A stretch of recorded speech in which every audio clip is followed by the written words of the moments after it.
Ladies and gentlemen, welcome Hollywood After Dark. Tonight, the Hawkeye hits us in just a little bit, but before we get into the greatness of the potential return of one bald and nefarious badass, let's talk about two bald, maybe not nefarious, but definitely not as badass as they appear to be. Of course, tonight on the show, we're going to be talking about The Rock effectively killing the DC universe, or at least the DCEU. Human potato heel versus babyface. What's up with that? And why James Bond will never be a woman, but in this image looks like Owen Wilson up for the role. All that more here tonight, Hollywood After Dark. Let's go.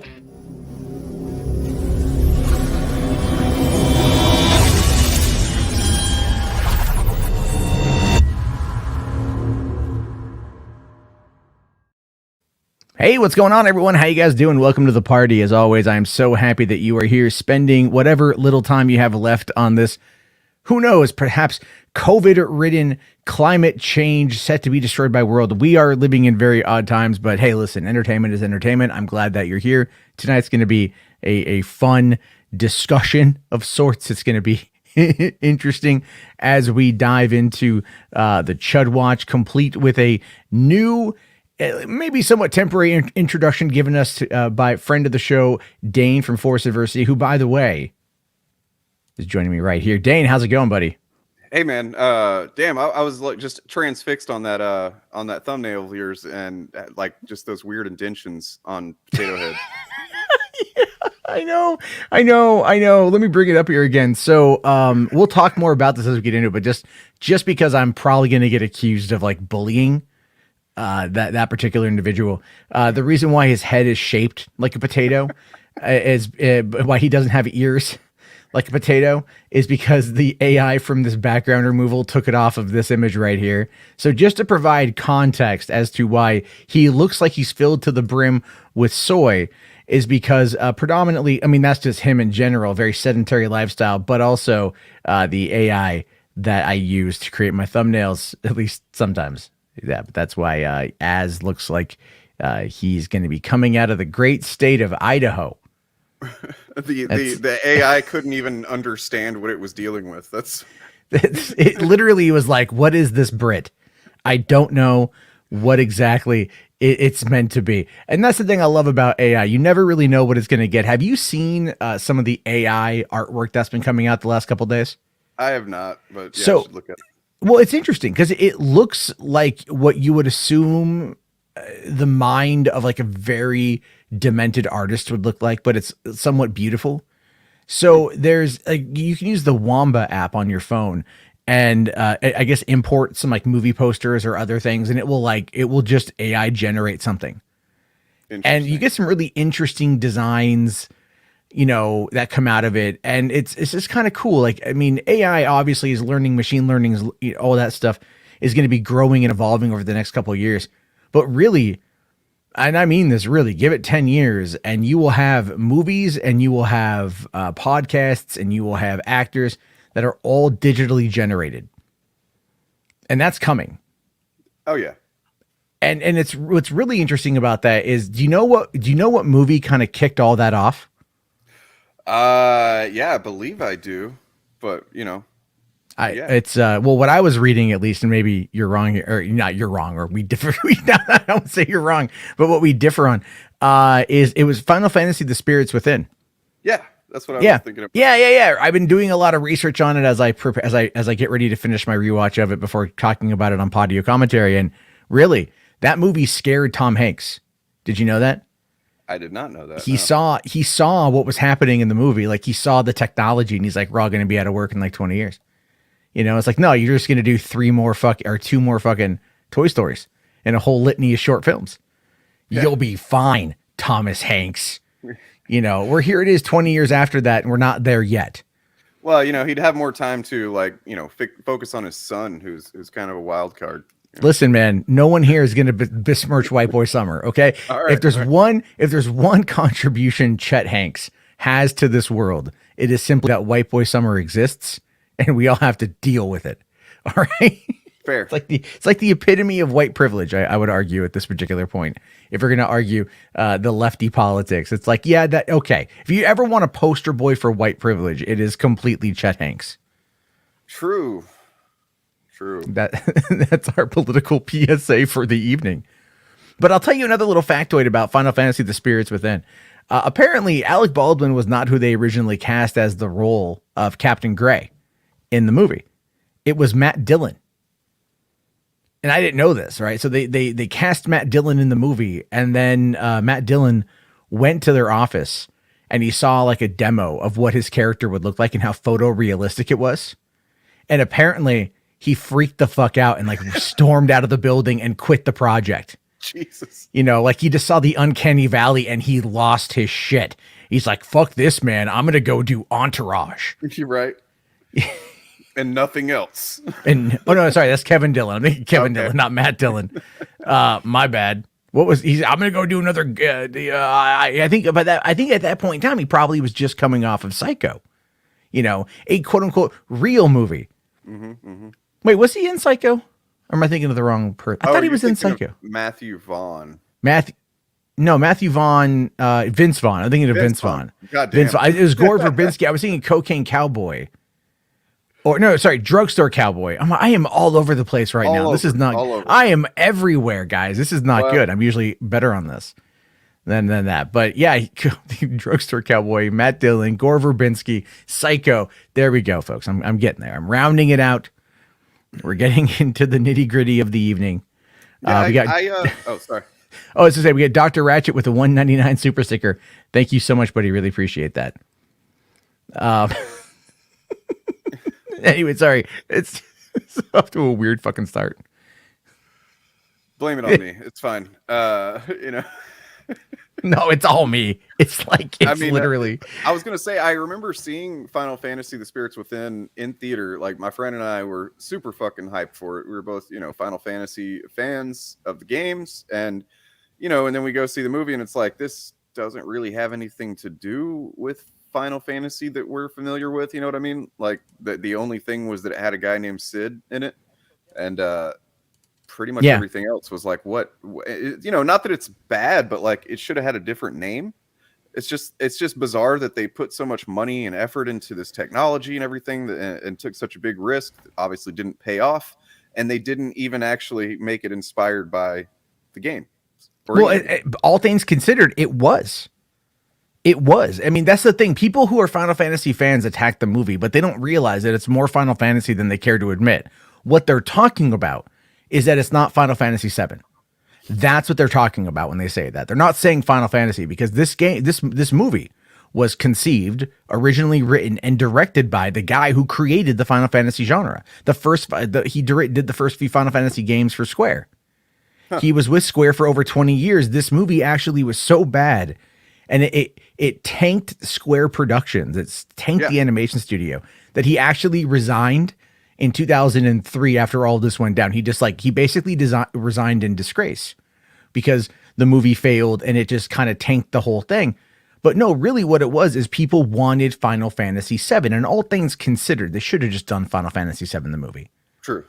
But what it was is he wanted to, and I was reading up on this, like the themes of it and like where some of the development came from. And he was talking about how like Dr. Aki Ross was actually named after his mother who had died in an accident a couple years prior, which got him thinking about the concept of like life in the afterlife and everything. The spirits actually that whole thing with the Gaia spirit and the 8 spirits and the phantoms and everything. The phantoms are meant to be in limbo, right? They're all meant to be purgatory essentially.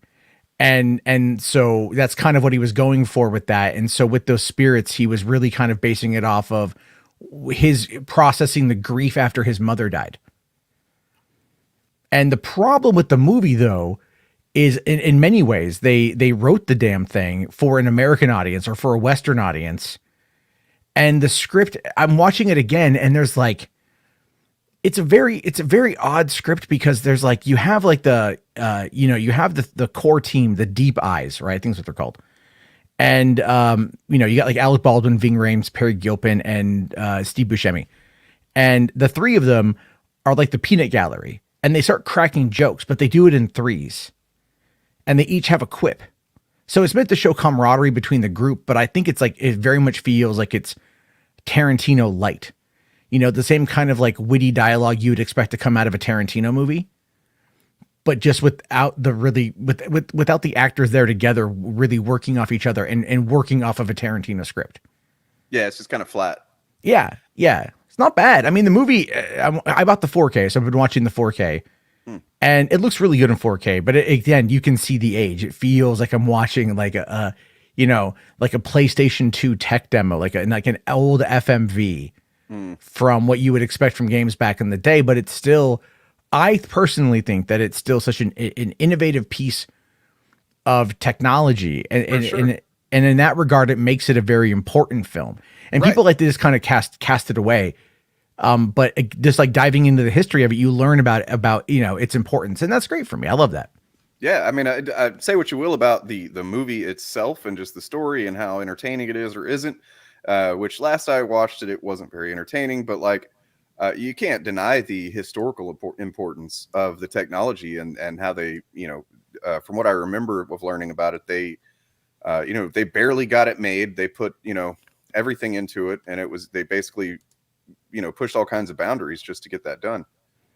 Yeah, it was definitely like a 4-year process, and it was absolutely something that they spent so much money on. It's just an interesting movie. And it's one that I really like. And I mean, I like movies for you know, when I say I like something, it's not always I like the story. I do think the story is a bit hard to follow.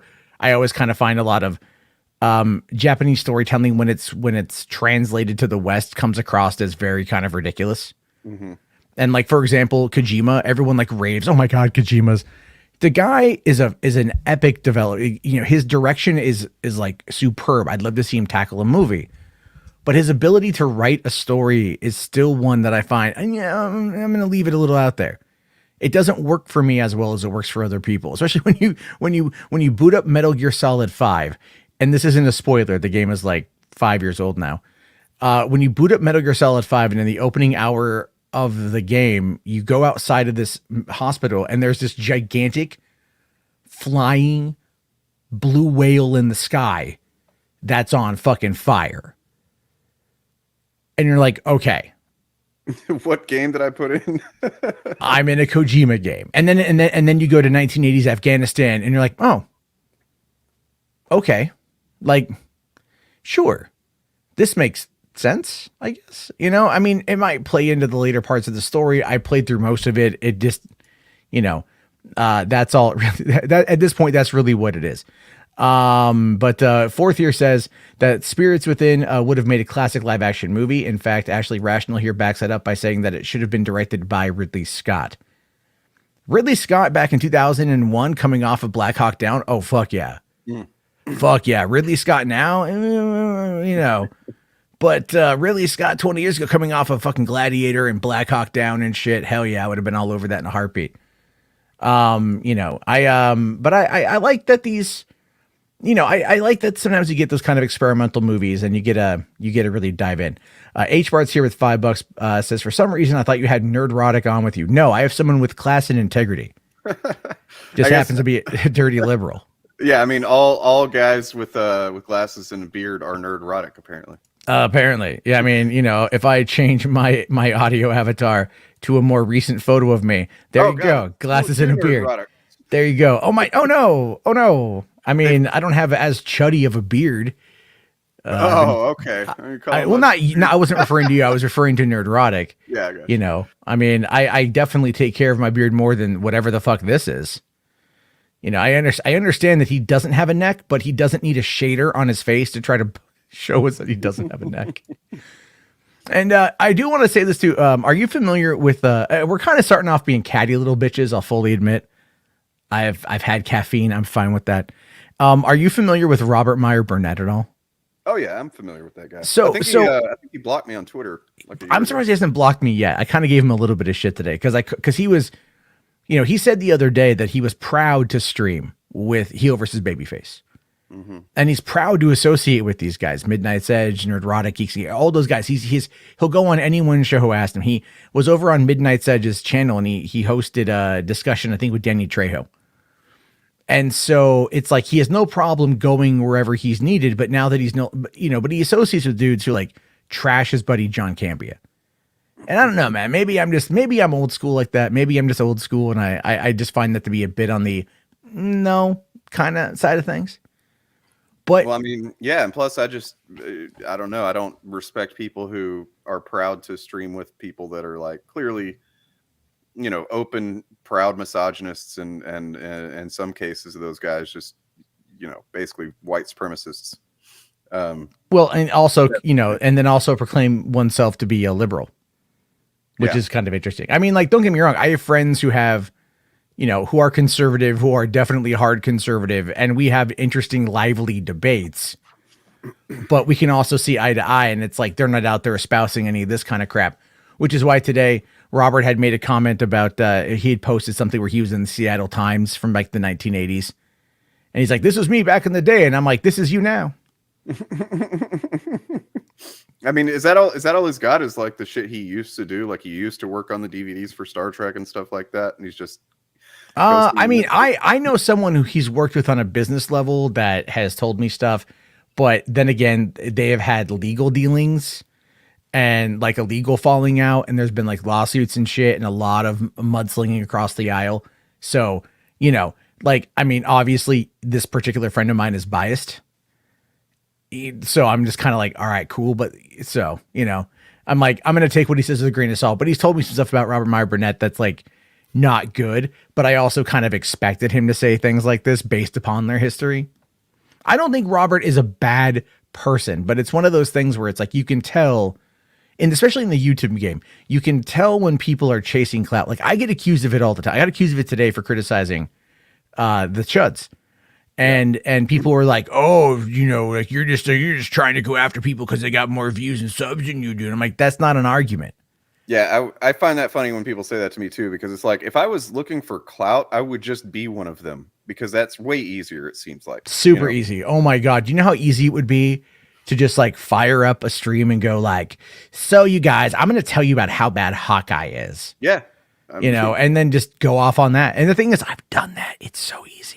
I've said before that like I'm a pretty fucking knowledgeable guy on comics and even and to a lesser extent, but still pretty knowledgeable on movies and shit. And like, if I wanted to, I could be the biggest fucking gatekeeper. I'd be better than pretty much anybody at it because I'd actually have facts on my side.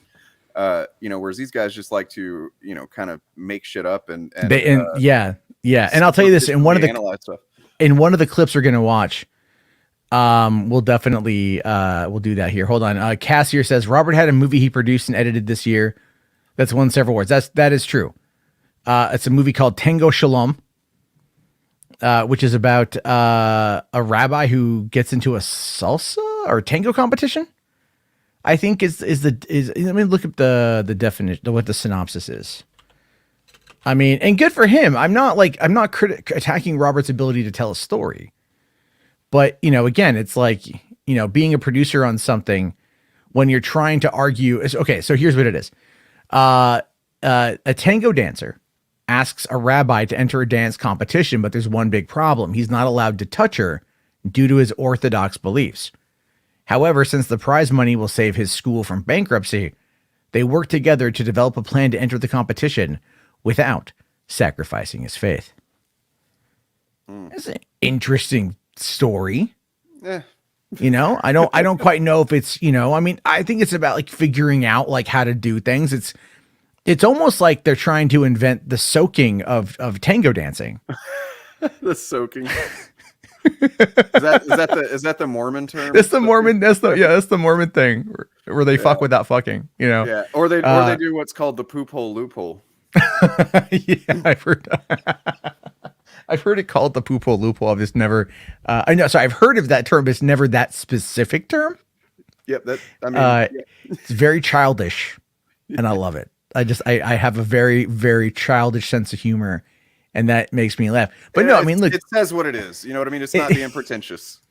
Yeah. It really, it just cuts through the shit, right? It just cuts right through the shit Word, phrasing. So the Tango Shalom movie right now, just looking at it on Rotten Tomatoes, is sitting at about a 71% based off of only 14 reviews and an audience rating of 72%. So, and it's rated PG-13 for some suggestive material, as well as brief drug use. I like to know what brief drug use is. It's probably somebody hitting a joint or something. Maybe, they're just drinking. I don't know. They're just like someone takes an aspirin, the MPAA. But some people say that, they generally, they said here it's solid family entertainment is what one person says. Another person here says that with a rotten review, the film has a warm, amiable energy and a dash of hokey verve, but also comes off as light and one note. Okay. I don't know. I haven't seen it, but it's one of those ones that's, I think, interesting enough to maybe check out when it's on Netflix one day. If I'm sitting there, that's what I'll do. But hey, listen, good on him.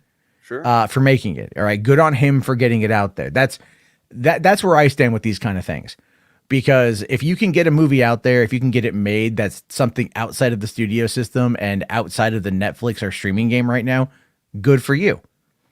That's really good. So, I just wish my personal wish for someone like Robert is to realize that you're not helping by now, I don't want to say platforming because I kind of hate that term, but you're not helping by not pushing back on the content. If you're like, man, we like talking about toys and shit, that's fine. But if you're talking about toys, 1 minute and then that guy is off, almost like brandishing a swastika on the other side, it's when you're not around, that's a bit of an issue. It's like this one guy I know. I don't want to say who it is because I don't want to out him, right, necessarily. But I was watching one of his videos and he had a person pop up and she had this big fucking Confederate flag right behind her in like the video, Yikes. And I'm like, she sent it to him. He edited it. He put it in his video. And I'm like, what the fuck? Right. If you have that big of a Confederate flag on your shit, you are trying to believe in something. Yeah, you're making a point. You're making a point. And it's not even, I hate that fucking, it's like, it's just a Confederate battle. No, fuck you. You know what it means. Don't pretend. Yeah. I mean, by the way, I'm from the fucking deep South. Anybody that ever tries to tell you it's about heritage, not hate, they're full of shit. They're full of shit. They know what it's about. They know what it's about. They absolutely know what it's about. But so I kind of called him out on it a little bit, right? I'm like, what the fuck? And he's like, well, it wasn't my video. I'm like, that's not an excuse. I was really disappointed. But then I made a comment about how like Stacey Abrams is running for governor of Georgia. And I'm like, hell yeah. Because again, I'm a progressive lefty. And then he was like, no, I know. And then he's like, no, fuck her. She's terrible for the state. And I'm like, wait, what? Like, okay. So then today he comes out. He's like, oh, I'm on Rumble now. And I'm like, oh, fuck. Like, it's difficult to like, it's difficult because you're like, I want to say something and I want to like have an honest conversation. I don't just want to like label him one thing because I don't think he's a bad guy. I don't want to label him one thing, but it's the tolerance for shit.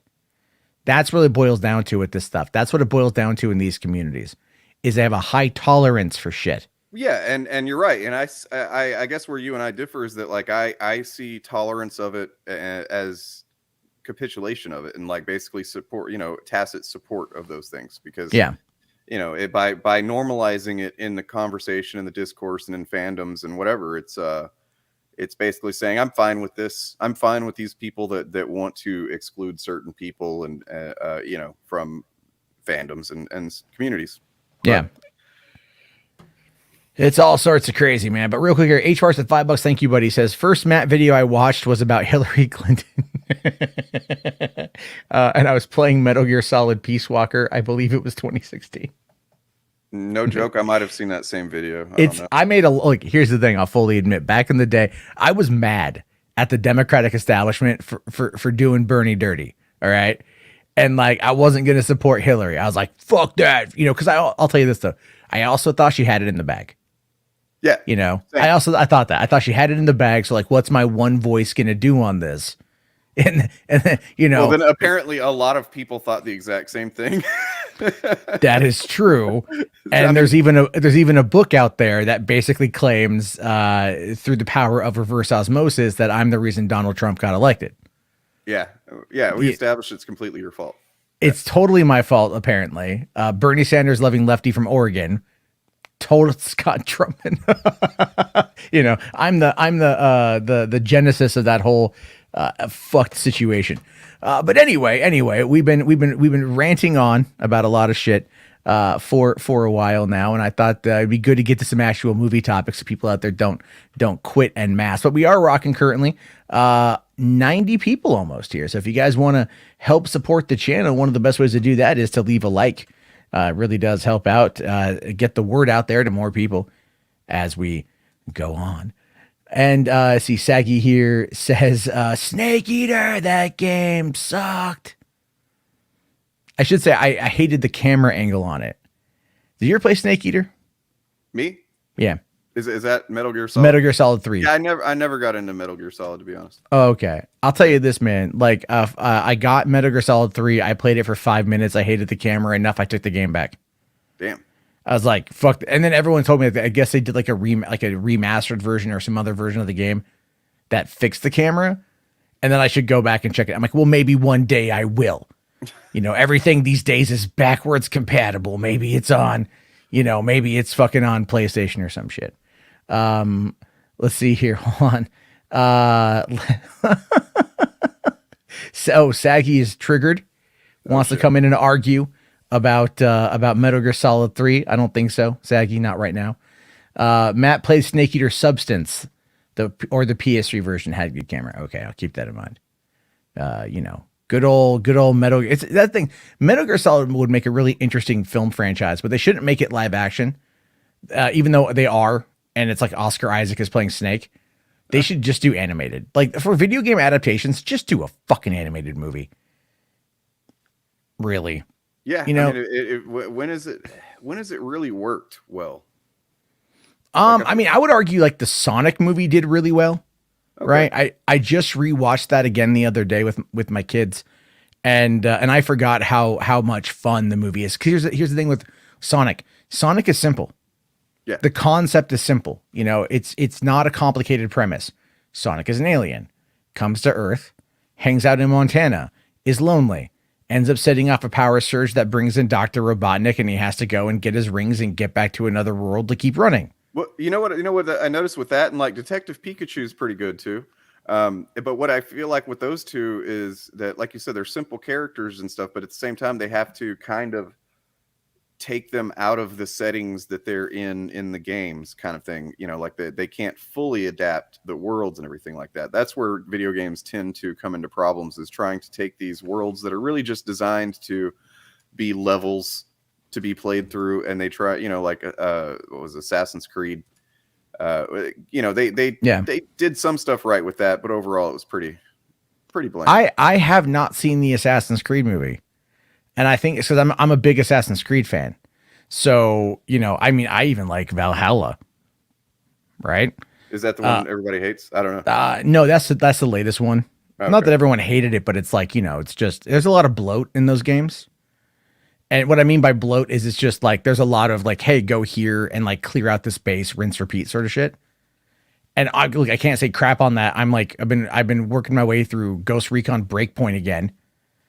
Bit by bit, base by base. I've got 46 hours logged in the last 3 weeks. Damn. Because I play like, you know, because my kids, they don't go down for naps. So I have a couple hours. So I just go play, you know, here and there. And I play at night after when I'm done here sometimes. And it's kind of cathartic, surprisingly, to like sneak into a base, to pull out my pistol, silence, kill everybody, loot it, move on to the next one. Huh. I'm just doing my part. Yeah. Patriot duty. Yeah, it's very much my patriotic duty to take out these terrorists. I mean, but it's, you know, it's like, I like the Ubisoft open world approach to these things, but you're right. It's very difficult to adapt these stories into a linear story, unless you're going to take or I should say a linear film. Movies and video games should never go together. It should always be a television series, like The Witcher. You know, The Witcher is like, I mean, sure, they're not adapting the games or adapting the books, but you could see them adapting The Wild Hunt and turning that into like a season of a show, which I hope they do. Have you seen The Witcher? Have you seen that? No, I mean, honestly, I don't really play many video games, so you're kind of, Oh, okay. So we're way one-sided off. We're way off conversation. base here. Yeah. Well, the books. So the show on Netflix with Henry Cavill is actually based on, like, the first season was based on the first book, and which is more of a collection of short stories about the Polish folklore. And so then they're getting into like the next season. It covers the next book, and that drops here in just a couple days. Cannot wait to see it. And it's just a cool world. It's a really cool world. I would recommend just go check it out in general. If you just, I think it's like 8 episodes, 9 episodes. Yeah, I'll probably do that. And it's like, you don't have to know, like, it is based on, like, the way Henry Cavill plays the role is like the voice actor from the Witcher game series. And the really funny thing about that is when Netflix first announced that they were making a Witcher show back in 2018, Henry Cavill was promoting Mission Impossible Fallout at the time. And I remember there was a whole thing where they were talking with him and Tom Cruise on a press junket, and they asked him about gaming, because they know he's a gamer. Like, the whole thing with Henry Cavill is, like, the big trivia is that he almost missed out on the phone call to audition to play Superman because he was raiding in World of Warcraft. Like, that's the mythology surrounding Henry Cavill. And if you know anything about Henry Cavill, you believe it, And so he was talking about how he was playing. They asked him if he's playing any video games again. And he's all like, yeah, he's like, I'm playing The Witcher 3. I'm on my 3rd playthrough. Damn. And that made me pop up. I'm like, 3rd playthrough? Shit, dude. How much time do you have? Right? Because there's that's a big fucking game. And he's on his 3rd playthrough of this big ass game. So it's like, he's clearly a big fan for it. And so when Netflix announced that they were doing this show, I'm like, dude, Henry Cavill's got to get it. And lo and behold, somehow, I think because of the whole situation with Warner Brothers and coming off of Justice League, whatever, and all that shit, I think at the time they were kind of wanting to move away from him as Superman. And so he just jumped on this fucking Witcher role, and it blew the hell up when it came out in 2019.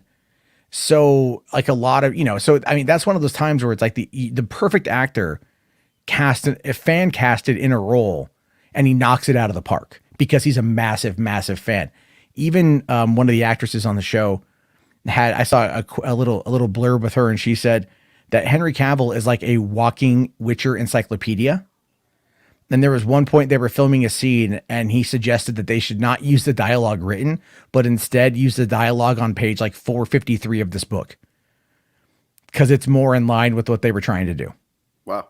Like, that is the kind of nerd this dude is. And I got a clip here, actually. I was sent this. I was going to play it a little bit later. But this clip here is from Henry Cavill just the other day on the Graham Norton show. And I like Graham Norton, but the guy's clearly not interested in, like, nerdy shit. He's going to play it off as a bit of a joke. But yeah, this is Henry Cavill kind of talking about Warhammer, actually. Nerd flag with pride. Yes. Now, one of your hobbies, and he's got a lot of them, ladies and gentlemen. One of your hobbies is you paint. Makes me sound weird. Well, you do have more hobbies than the average man, I'd say. But you paint. Is it World of Warcraft? Warhammer. Warhammer. I'm a fool. It's Warhammer, Greg. Okay, Warhammer. So what? So you paint by hand? Yes. Yeah. Does everyone do that, or can you buy them already No, painted? you have to paint them, but it's just how much effort you put into it. And you put a lot of effort. There's the painting, modeling side of the hobby, and then there's the gaming side of the hobby. Okay. And when you paint them, what do you do with them then, Henry? Then you put them together in little armies, and you fight against someone else's army. It is fun. Oh, I mean, very it sounds fun. ridiculous, but it is Yeah, fun. no, toys, very good fun. Do you invite people over? Yeah. Yeah, okay. Can I come over and play? You can. Absolutely. It sounds amazing. Guga and Zendaya are going, yeah, don't ask us. I mean, the guy's a total nerd. Yeah. And I love that about Henry Cavill. Like, he was good on Tom Holland for coming out and trying to, like, defend him a little bit. Right. Like, you got to give credit there because, like I said, Graham is like, yeah, they're toys, downplaying it a bit, but it's like, no, this is, I mean, that's an insane hobby to have, and that is why, when it comes to that kind of world, I'm very happy that someone like him is involved. But yeah, so that was a long kind of roundabout way of saying Henry Cavill kicks serious ass. He does. Yeah. Like I am comfortable enough to my sexuality to go, that dude is a beefcake. Yeah. I mean, just imagine like he spends his days, just working out and, playing Warhammer and playing Witcher and shit. And it's like, yeah, he's a good all around guy. If I was gonna, switch hit, then he'd be someone I picked, I think. Oh yeah, no, totally, 100%. It'd be like if he ever came over to me, he's like, Mr. Jabo, I like the way you saunter. I'd be like, well, man, my butthole's puckering right now, baby. Let's just do this before I freak out. All right, I don't even need to get no anesthetic. We're gonna go in raw. Let's do it. Just one request: wear the Superman suit, please. Not even that, dude. Wear the Geralt suit. I don't even care about the Man of Steel. I don't want. Just rock the Geralt suit. I'll be happy. That's gonna get so clipped out. All right, H Rights here for $5, man. Thank you very much. Says the Witcher games are set after the books. I wonder if they'll ever do those on Netflix. Well, there are five books, I believe, and 3 games. So I would assume that if this is as big of a show as Netflix says that it is, and it continues that with this new season, I wouldn't be surprised if they eventually get to the point of where they set it up to work with CD Projekt Red. And I know CD Projekt Red definitely is involved in it, so maybe we'll get really, really, really lucky about all of that stuff. Here we go. Command Unit. This guy right here, Command Unit, is our resident Warhammer geek. And like, we'll always come in and like just drop a super chat and go, hey, react to this Warhammer thing. And he says here that the Warhammer hobby will be mainstream in a few years. So he's probably loving the fact that we played that clip. I figured that was going to coax him out. You know what I mean? I was like, I'm going to drop this and like Command Unit is going to freak the hell out. Also, I'm assuming because he's donating in shekels. He's from Israel. If I don't know if you celebrate Hanukkah, I think it just ended. So happy Hanukkah. Sorry, I didn't say that beforehand. If you do celebrate, if not, I'm trying to be cultured. So, just I'm trying to be inclusive, right? Trying to happy Hanukkah. It's hard to do sometimes, you know what I mean? Like it is difficult, I think, at times to try to be like, because it takes time to kind of fit, to develop the habit. Absolutely. And I've been trying to do it, like really been putting in the effort. And it's nice to kind of like recognize people and their differences and what makes them tick, and then also what they like and then what they celebrate. Yep. So I mean, don't let that thing make you an asshole. And I guess that's kind of what it is. It's good to love stuff. Yeah. So let me poke the bear then, because that's kind of where things are. Now I don't know. I know you have seen the Snyder Cut. I know you're a fan of Zack Snyder. Well, I mean, I will say that I am not a Snyder bro. I'm not what you might call a cultist. What some people have controversially called a cultist. I enjoy most of what he does. I think I probably take issue with little things in probably everything that he's ever made. But overall, like, I'm not willing to dismiss him. I definitely see more benefit. I mean, like more positives in his work than negatives. So. Well, I mean, again, I'm a big fan. I see more positive than negative, and even some of the flaws are kind of fun to talk about. Sure. When it's again, like, as much as I enjoyed Army of the Dead, that Dream Lens drives me up the fucking wall. And I get it. It was his first time doing digital. It was his first time experimenting with it. He's like a kid with a new toy. He's going to play with it quite a bit. So there's that. And the thing is, though, is today, actually, The Rock pissed off a lot of DC fans today, which is why I asked the question, is The Rock killing the DCEU? And that's been something that's been on the mind for a lot of people. So in an interview with I forget who was with Empire Magazine, he talks a little bit here about that his Black Adam will eventually take on Superman. Because remember, in all the adverts, right? Have you ever seen the adverts with him where he says the hierarchy of power in the DC universe is about to change? That's what he's been saying now for a couple of years. And the thing is, the line here, and this is really the big one right here, where he just says, I don't know who Superman is going to be. I don't know who's going to play him. And this has really ticked off a lot of fucking people.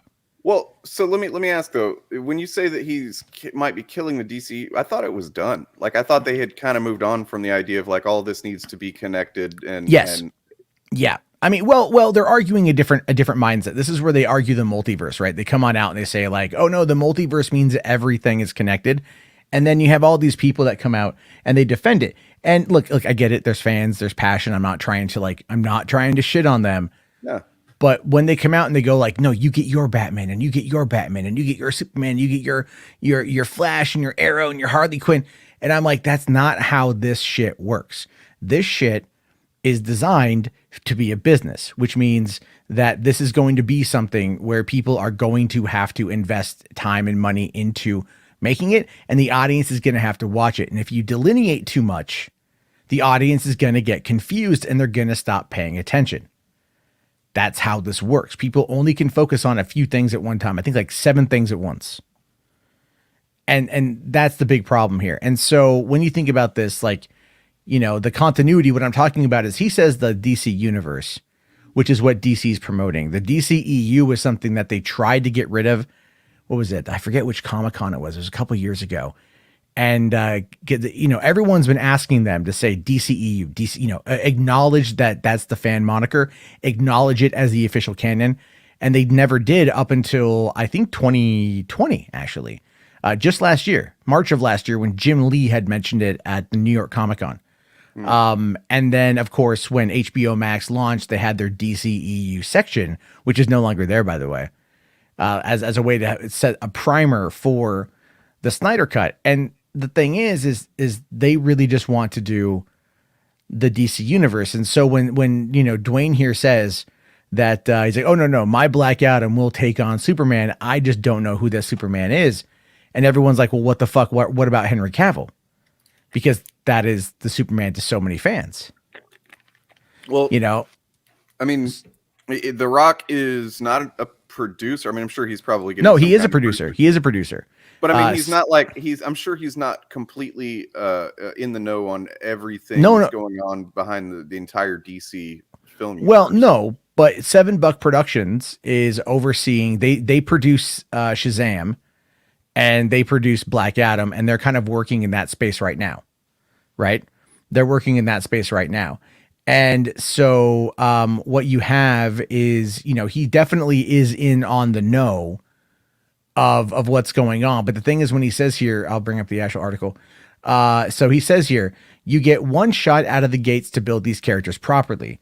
We paid attention to some of the pitfalls that other films had experienced in the past in the world of DC and did I dip out? No. I was like, just reacting to what he's saying here. Oh, sorry. He says, yeah, we paid attention to some of the pitfalls that other films had experienced in the past in the world of DC and what rightfully got a lot of fans unhappy and pissed. And as a fan, I was one of them. And then he says, so to me, there's a battle that's going to go down one day between Black Adam and Superman. I don't know who that Superman is going to be, and I don't know who's going to play him. See, the other thing to consider with this is the fact that both The Rock and Henry Cavill share the same agent, Danny Garcia. Oh. And so it's like so some people are really furious at the fact that he's coming out there and he's saying, I don't know who Superman is going to be. Now, that could be that he knows that it's going to be Henry Cavill and that he knows that ultimately, like, he can't say anything right now because they don't have a new agreement or they haven't inked out the contract yet, because Henry Cavill is contracted through DC Films, and the Shazam and Black Adam movie are being produced and distributed through New Line Cinema. So there could be a contractual issue between the two companies. I don't know. I mean, they're all under the same umbrella, but you know how that kind of stuff works. Yeah. And so it's also possible that they don't have a scheduling ready for it yet because Henry is busy with, he's shooting Enola Holmes 2 right now. They're going to be gearing up for The Witcher season 3 because that was greenlit. Apparently the rumor is that he's potentially going to be working on a Mass Effect series. That's been something going around for a while. I think that's with Amazon. The Rock? No, sorry, Henry Cavill. Oh, yeah. Henry Cavill. So yeah, but at the same time for The Rock, they got to do the first movie, and it's gotta knock it out of the park. Right. And I've talked about this multiple times, and I people out there love to give me shit over this because I say that in my mind, The Rock is not a movie star. He's an entertainer. He is a businessman first. True. And that is always the case. I mean, look at this Fortnite shit. Did you see he just popped up in Fortnite the other day? Yeah. Like, what the fuck? Yeah. Well, I mean, here's another thing I'm thinking is like they've definitely embraced the controversy, you know, especially like with the Snyder Justice League. Like, I think that everybody at Warner Brothers and DC and the executives, they understand the value of getting people talking, even if it's kind of partly negative online. You know what I mean? Like, Yeah. Because in the end, Snyder's Justice League got made. Yeah, so I mean, maybe it's just like kind of he threw a bone out there to get people talking. I wouldn't put it past that. You know. Yeah.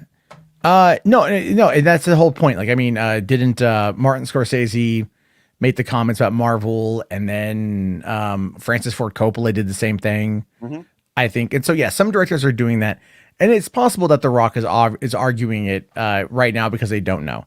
I do think things are in flux. Obviously, the merger coming up with DC is going to be, or with Warner Media, is going to be something to wait for. The other part of that, though, is the fact that there is now the Department of Justice is reaching in, trying to they're trying to they have complaints about. I haven't read the article on it, but I don't know if they're trying to stop it or if they've just kind of like interjected to say that they have a problem with some of it. So, I mean, and of course the DOJ is always going to do shit like that. They have to go through the approval process. Sure. But I mean, I just see that, you know, I think at this point, what he's setting people up for is, I think he's setting them up for disappointment, if you want my honest opinion. I know Henry Cavill had said the other day in an interview that he hasn't gotten the phone call and he's waiting for the phone call. And all of this stuff is generally bullshit one way or the other. But, you know, you have to kind of look at it from, I think, the most direct and business minded approach, which is DC is clearly going another direction. We just don't fully know what the hell that is yet. You know, they're using Snyder as kind of the blueprint for where they want to go, but they're just now like kind of migrating away from the areas of which he had influence. Well, and here's another thing that I think is important to notice about Superman, specifically when it comes to film adaptations, is that it seems like Warner Brothers is unsure what stories to tell with him unless it involves the death of Superman. Because you can look and see that, like, you know, they've made the animated death of Superman twice now. And then, you know, as soon as they get him into a new live action thing, it's you know, with the next movie, he dies. Right.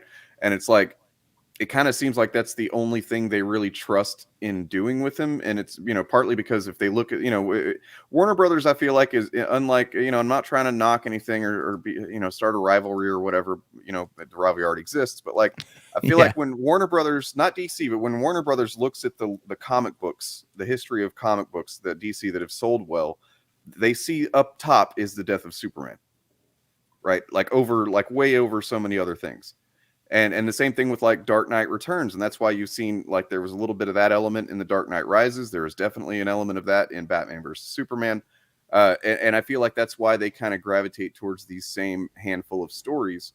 And it's like, but at this point, they just did the death of Superman. And so they're probably taking their time to figure out what fucking story do we have any faith in telling with Superman. And that's not to say that I think that there's no other good Superman stories they can tell.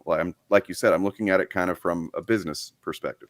Yeah. And that's kind of weird, right? Like, it's like Kevin Feige, you know, with Marvel, like, I just kind of wonder what would happen if Kevin Feige went to DC, you know, like, or what if he never ended up at Marvel, but instead he was at DC.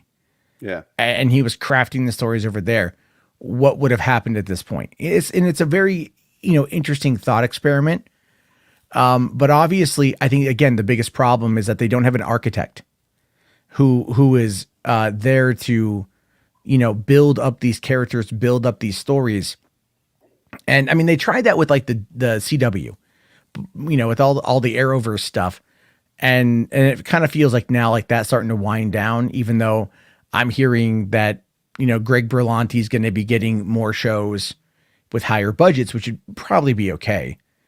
But again, the shows seem to just kind of devolve into trash as the series progresses. Yeah. You know, it's like that old saying on How I Met Your Mother, where nothing good ever happens after 2 a.m. Well, nothing good ever happens after season 5.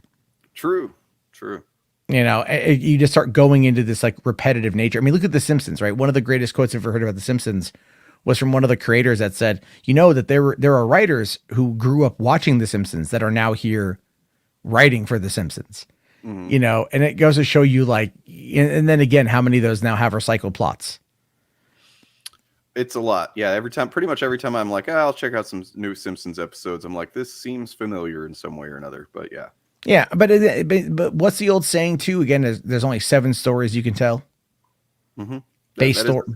Yeah, base story. So it's like these shows that they, you know, that do these one-off storylines, like these movies that do these one-off storylines, that again, those have a finite lifespan because there's only so many stories you can tell, and you're just really trying to make your way through them. Whereas if you create a saga or a narrative, or, you know, a set of chapters, you can then tell a story throughout multiple different entities that takes you a long time to get to the end and then establishes that trust with the audience. And then from there, you will then build the trust, and that brings the money. And that's what Marvel has done. Whereas DC is like, somebody gave us a bad review in like Iowa or something. We better go back and scrap the whole thing. Yeah, they're just so reactive to everything. That's what their main problem has been. I feel like, you know, instead of just committing to something, they'll pump the brakes and fucking do a 180. You know, the types of movies they're doing, and that's mostly worked out post Justice League. I feel like, you know, and I've definitely become more of a fan of the DC films since. You know, Wonder Woman I liked a lot until the very end. It kind of devolves into a CGI, you know, mud fight shit, but and then Shazam's really fucking good, fun. You know, so it's I'm definitely have more hope for it now because they're just they're getting more comfortable. Just like, let's just let a filmmaker make a film that they want to make, and, you know, kind of give these characters a certain spin. And, you know, and that was kind of the problem with you know, with the Snyder verse, in my opinion, is that whereas Feige, you know, say it's bland or formulaic, but he created a type of adaptation for the Marvel films that allow them to kind of interconnect and still have some differences in tone and stuff like that. Whereas whenever they handed the keys over to Snyder, it's like now everything is being done in this very specific style, or at least based on it. So it's like even Wonder Woman, as good as it is still in that same mold of you know, the Snyder tone. Yeah. I mean, like I liked you know, the Shazam, and I like Aquaman. I love because it's just Aquaman comes across to me like it's just a pulpy action, you know, movie, and I'm really excited for Aquaman 2 and Shazam 2. I think David F. Sandberg knocked it out of the park with that one. So I, you know, and again, it's like, but I also like the ground level stuff. I also like the Batman and the Superman and the Gotham side of things more or less. I kind of aim myself at that. But when I think about what The Rock is saying here, you know, like, look, I look, it's possible he's trolling people to get people talking about it. It's possible that he's trying to take control overall because he look, the thing is, The Rock needs a franchise. That needs a franchise that's his. That's not, you know, built around him, or that is built around him, but it's one that is his, that he can control. And that's what this whole Black Adam thing is. I mean, Red Notice is a movie that's like that as well. But there's a lot of things that are fundamentally wrong with Red Notice. And I mean, like, it's worth a discussion to be, if you haven't seen it, you should definitely check it out. But it's like, you'll watch it and go like, okay, like they did that. That's a little like, you know, like, all right. Yeah. But again, that's like his company produced it. I think he got a $20 million signing bonus. Like when Netflix bought the rights to it and shit, like he made a lot of money. And that's kind of the whole point. Like The Rock is just, at this point, it feels like The Rock is just about making money, and he needs it to kind of extend out his you know, his potential business side of things. And I don't know, man. Like if Black Adam doesn't slap, then I foresee him bailing out again and going over to something else like, you know, whatever other franchise he can control, you know, like Jungle Cruise. Yeah. Does that need to be a fucking franchise? No, one movie's enough, to be fair. And even that was a bit of a stretch at times. Well, I Right mean, now- and he's been attached to this role for fucking ever too. Like Yeah. it was like since way before even Justice League was even close to coming out. I remember it being, you know, fuck. I mean, it was just like rumors of it for a long time, and then finally it was kind of confirmed. But like that was still like 5-6 fucking years ago. Yeah, no, he got brought in on, when was it? Sorry, real quick here, my thumbnail didn't go through. That's weird. No, he got into it on 2009, I believe, is when he actually officially was signed on. So yeah, this has been his baby for a long time, and that's probably why things are the way that they are right now. But look, I wish him all the best. I really want him to make it work. I really do. I know I saw someone that, you know, Frost here says, if Jarbo isn't anti-DC, he's anti-rock. I'm not anti-rock, but I'm just calling out what it is. That's the thing. A lot of rock fans are so averse to actually calling out what the Rock is, which is a businessman. And not every business decision is a good one. And look at the motivating factors behind it. However, one person had a thing to kind of chime in for this today, and that is Boss Logic here, who makes the claim that it will be Henry that he will fight. And Boss Logic, look, I think this guy did some work on Black Adam. Like he knows, like, you know, Boss is not like a nobody. Yeah. You know, he's definitely got his fingers in some pies in that entire world. So, you know, I'm pretty sure it will be Henry. But the thing is, at this point, the fans are tired of being jerked around. You know, the fans are tired of being dicked around. They want the fucking answers. They want to know what's coming. And all they have to do is say, we worked out a deal. Henry Cavill will be returning as Superman to fight Black Adam. And then all of a sudden now all of those alienated fans after the Snyder Cut that are openly revolting against Warner Brothers are now just going to like turn into fucking ATMs for the company. Yeah. So that's all they want. That's all they want. It's just, you know, you're going to get a couple that are going to go, oh, I want fucking, you know. Well, I feel like Warner Brothers and DC are still traumatized from those announcements a few years ago where they're like, this is what we're doing. They tried to do a Marvel and they came out on stage at Comic-Con and like, here's what we're doing. All these movies. And then like, then Batman versus Superman, then Justice League. And it's like, nope. And they kind of just did the Homer backing into the bushes meme. And I feel like they're still kind of like afraid to do anything like that again until they're like absolutely sure of what's going to happen. Yeah. No, pretty much. I completely agree with you. But all right. So why don't we move on from that one real quick? I got a couple super chats here. Command Unit here for 15 shekels says, I just joined the stream just before the Cavill video. My Warhammer senses didn't fail me. Also, Hanukkah is a minor holiday in Israel. Oh, did not know that. Well, then fuck your Hanukkah. No. Sorry. Well, then go fuck yourself. Take that menorah, shove it up your ass. No, I'm kidding. Totally kidding. And then you double kidding. Yeah. AMXF here for $20, man. Thank you very much. Asking me to sing Avril Laziness's Girlfriend. Just me though. Not you, Dane. Okay. I don't know it. I know the like AIOU. I don't need a girlfriend. AB. I don't know. I just need a new. I don't know. My sister listened to this track. I don't know it. I know like the beat. It's kind of like, you know, early 2000s like bubblegum punk sort of shit. You know, pop punk. All I remember of an Avril Lavigne song was whenever I think it was like her first hit, and I was like hanging out with some friends, and you know we're probably a little drunk or something, and her song came on, and it was like that first one where she's like, "Life's like this" is like one of the lines in it, and my friend just goes, "Shut up, bitch! You don't know what life's like. You're 17 years old." Yeah. Go back with the guy from Sum 41. Yeah, fucking. I don't know. I don't want to play the track because I'm going to get the video probably copyright struck. So, I mean, I don't know the track. I'm sorry. You could just play it through your headphones and sing along. Oh God, that's gonna sound so fucking bad. Hold on here. Avril, oh my God, we're doing this. Okay, Avril Lavigne, girlfriend karaoke. All right, we'll do karaoke. So I can it's no guide melody. Okay, here we go. I like that it could autocorrected to laziness, by the way. Yeah. Laziness. That's, you know what? It really makes a lot of sense. Do you know about the conspiracy that she's a clone? Yes. Yes. The Avril replacement theory.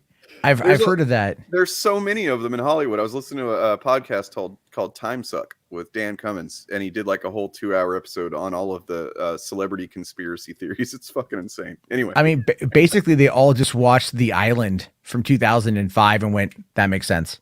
yeah. You know, that's like really what it is. Like I've heard of the Amanda Bynes one. You know, I've heard of the Amanda Bynes one and everything. There's Eminem as well. Yeah. So you know what we need to do. I know I haven't heard the Eminem one, but we'll have to talk about that one later. So God damn, the things I do for you idiots with super chats. Thank you though. All right. So I'll play it. I have the karaoke track synced up, but in order to do it, we're going to have to watch Fox Christmas Tree Burn. Because I feel like this is probably like the best possible image to sing the song to.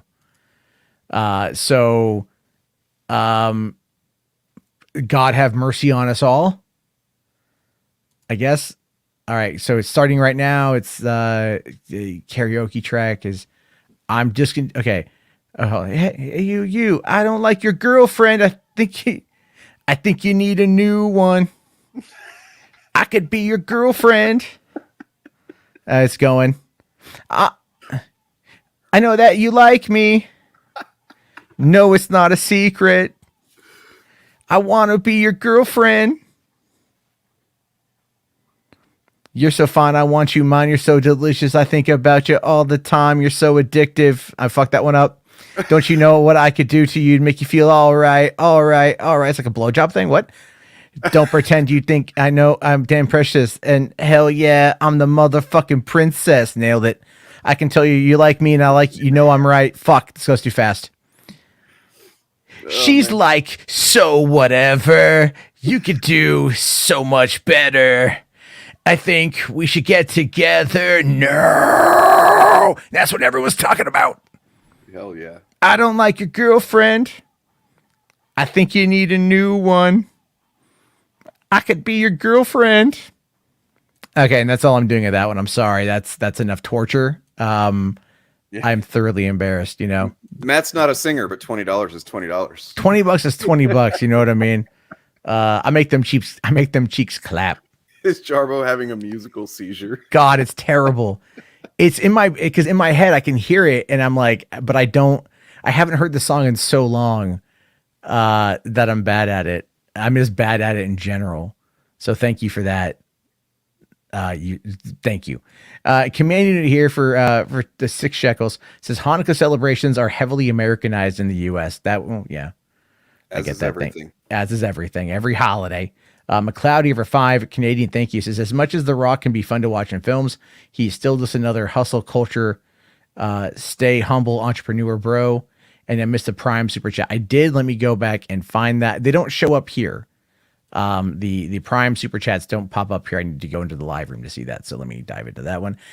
If you thought that particular singing was terrible, please like the video so I know to never, ever, ever do that again, because we dropped like 20 viewers. I'm not even making that up. And that's okay. All right. Let's see. The Prime super chat. It's not showing me the Prime one. What did the Prime one say? Because I don't know what it is. So you have to tell me. Sorry about that, guys. Really feel bad.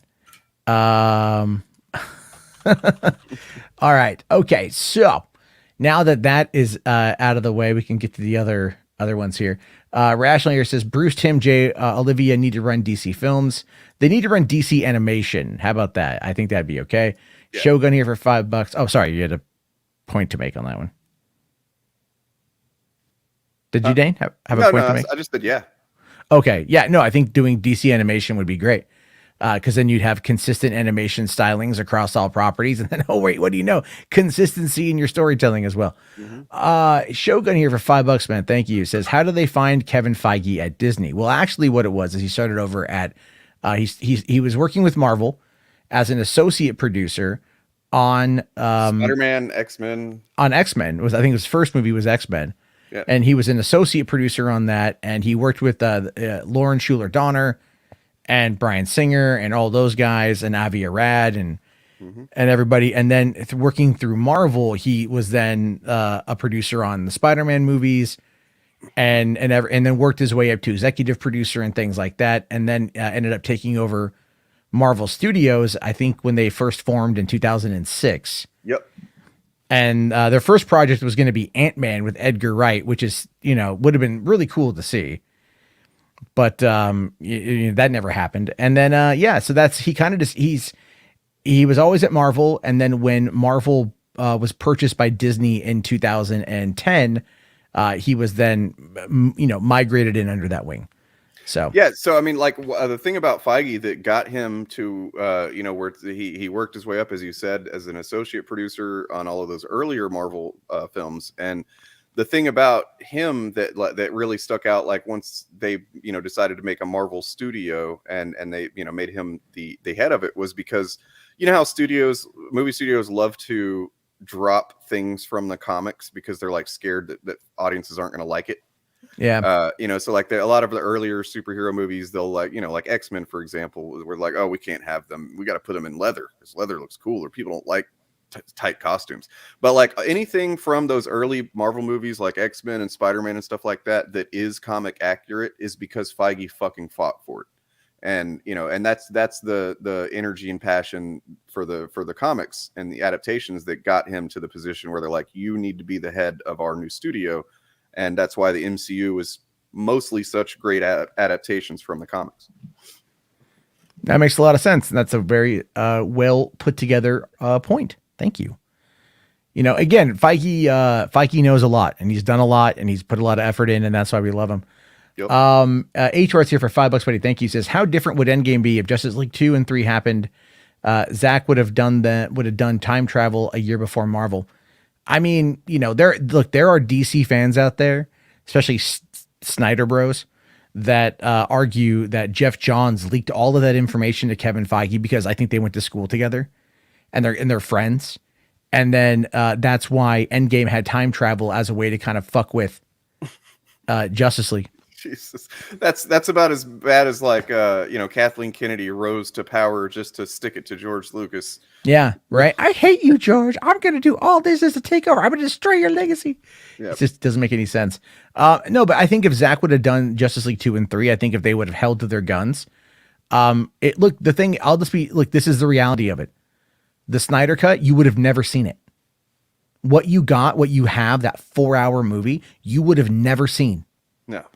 They would have cut out so much stuff from it in order to get it into a 2-hour and 45-minute runtime.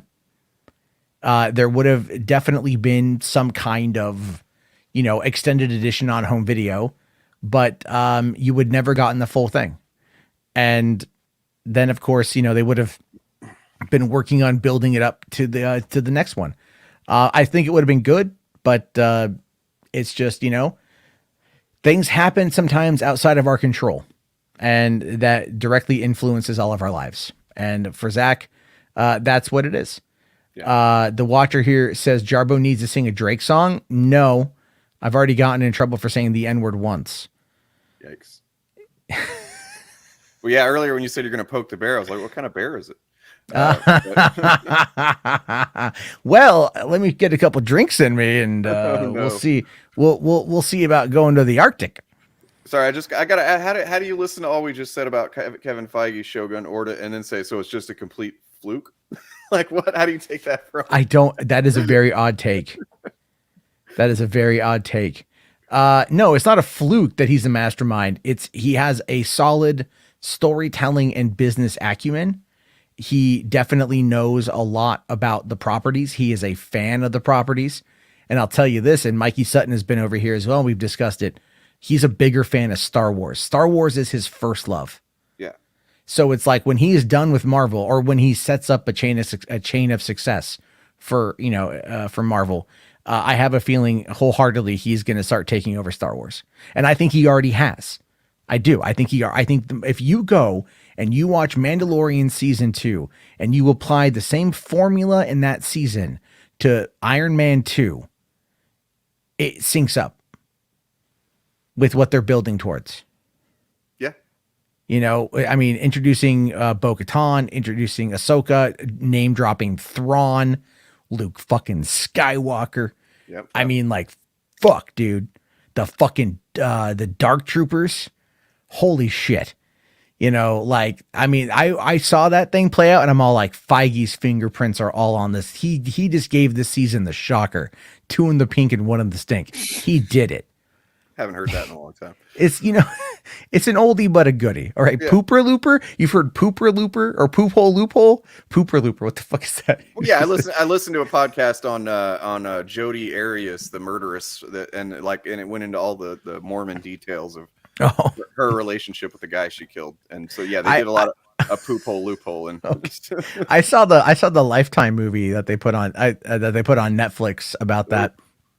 It wasn't bad. Okay. Wasn't bad. I like sometimes they're trashy, Yeah. Sometimes it's fun to watch a trash fire. RJ here says, I'm still hyped as hell for Black Adam. I think he knows what Superman he's fighting. He's just playing coy. Maybe. Maybe there's that. Let's see here. So McLeod here says, Prime was mine. What I said was, if you guys heard about the Joshua Malina Mel Gibson thing, also Chappelle is headlining Netflix as a joke. So yeah, I've heard of both of those.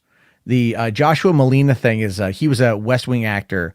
He's a character actor who wrote an op-ed in the Atlantic, basically effectively saying, like, why doesn't Hollywood cancel Mel Gibson?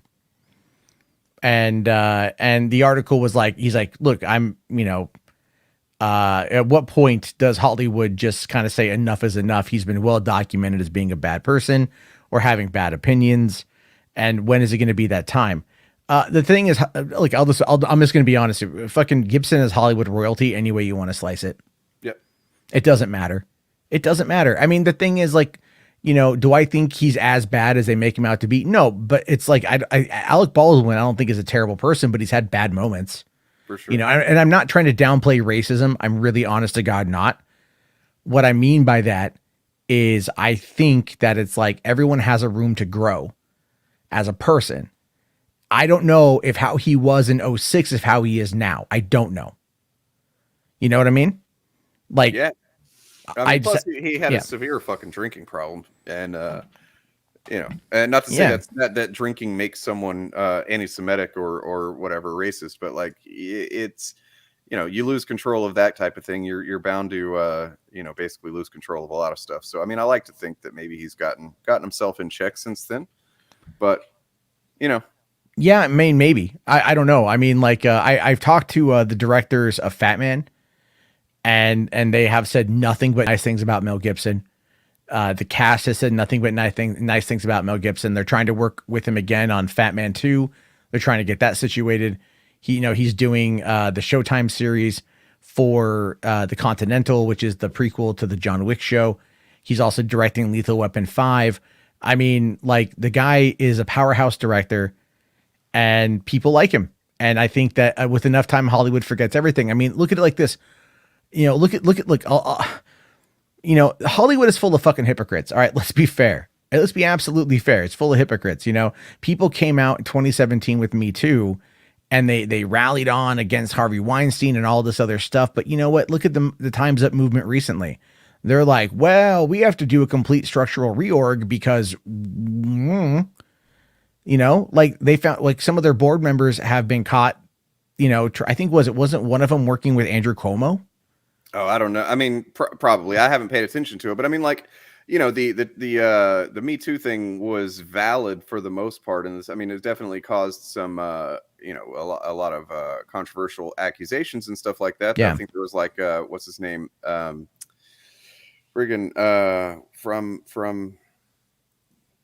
Parks and Rec. I forget his name. Aziz Ansari. There was a fucking totally bogus accusation about him. Oh yeah, that website's dead now, right? No, Babe.net, that because its first big expose was that, and then now it's gone. makes sense. It's good. Yeah. Good. But And there was definitely some issues in the sense that, there's the old guard of producers such as Weinstein were definitely, they needed to be fucking gone. Like, the types of stuff that especially him, and I'm sure there are others too, that were, but he was definitely the worst offender of it. It's not good. You needed to move away from that type of thing. Yeah. I have no issue with Harvey Weinstein being yeeted. But then, like you're saying, the movement, quote unquote movement, becomes basically an organization that's like being funded, and there's board members and shit, and that's when the fucking problems come in. That's where the corruption fucking. What's funny is for Time's Up, if I recall, Kathleen Kennedy was like on the board, or she was the president of it when it came out. And they got like 20 million in financing to push lawsuits, right? Civil suits against people. And maybe I tapped out and I didn't notice it for whatever reason, but like, I've never seen it pop up as being, as being anything that's ever had any kind of significant impact. Like I remember when they all wore the Time's Up pin. I remember when James Franco wore the Time's Up pin, and then he ended up, getting accused of misconduct and then settling for 2.2 million and, all this stuff. And then he got, tossed to the curb and shit. Like I said, Hollywood will throw anyone under the bus as long as it makes perfect business sense for them.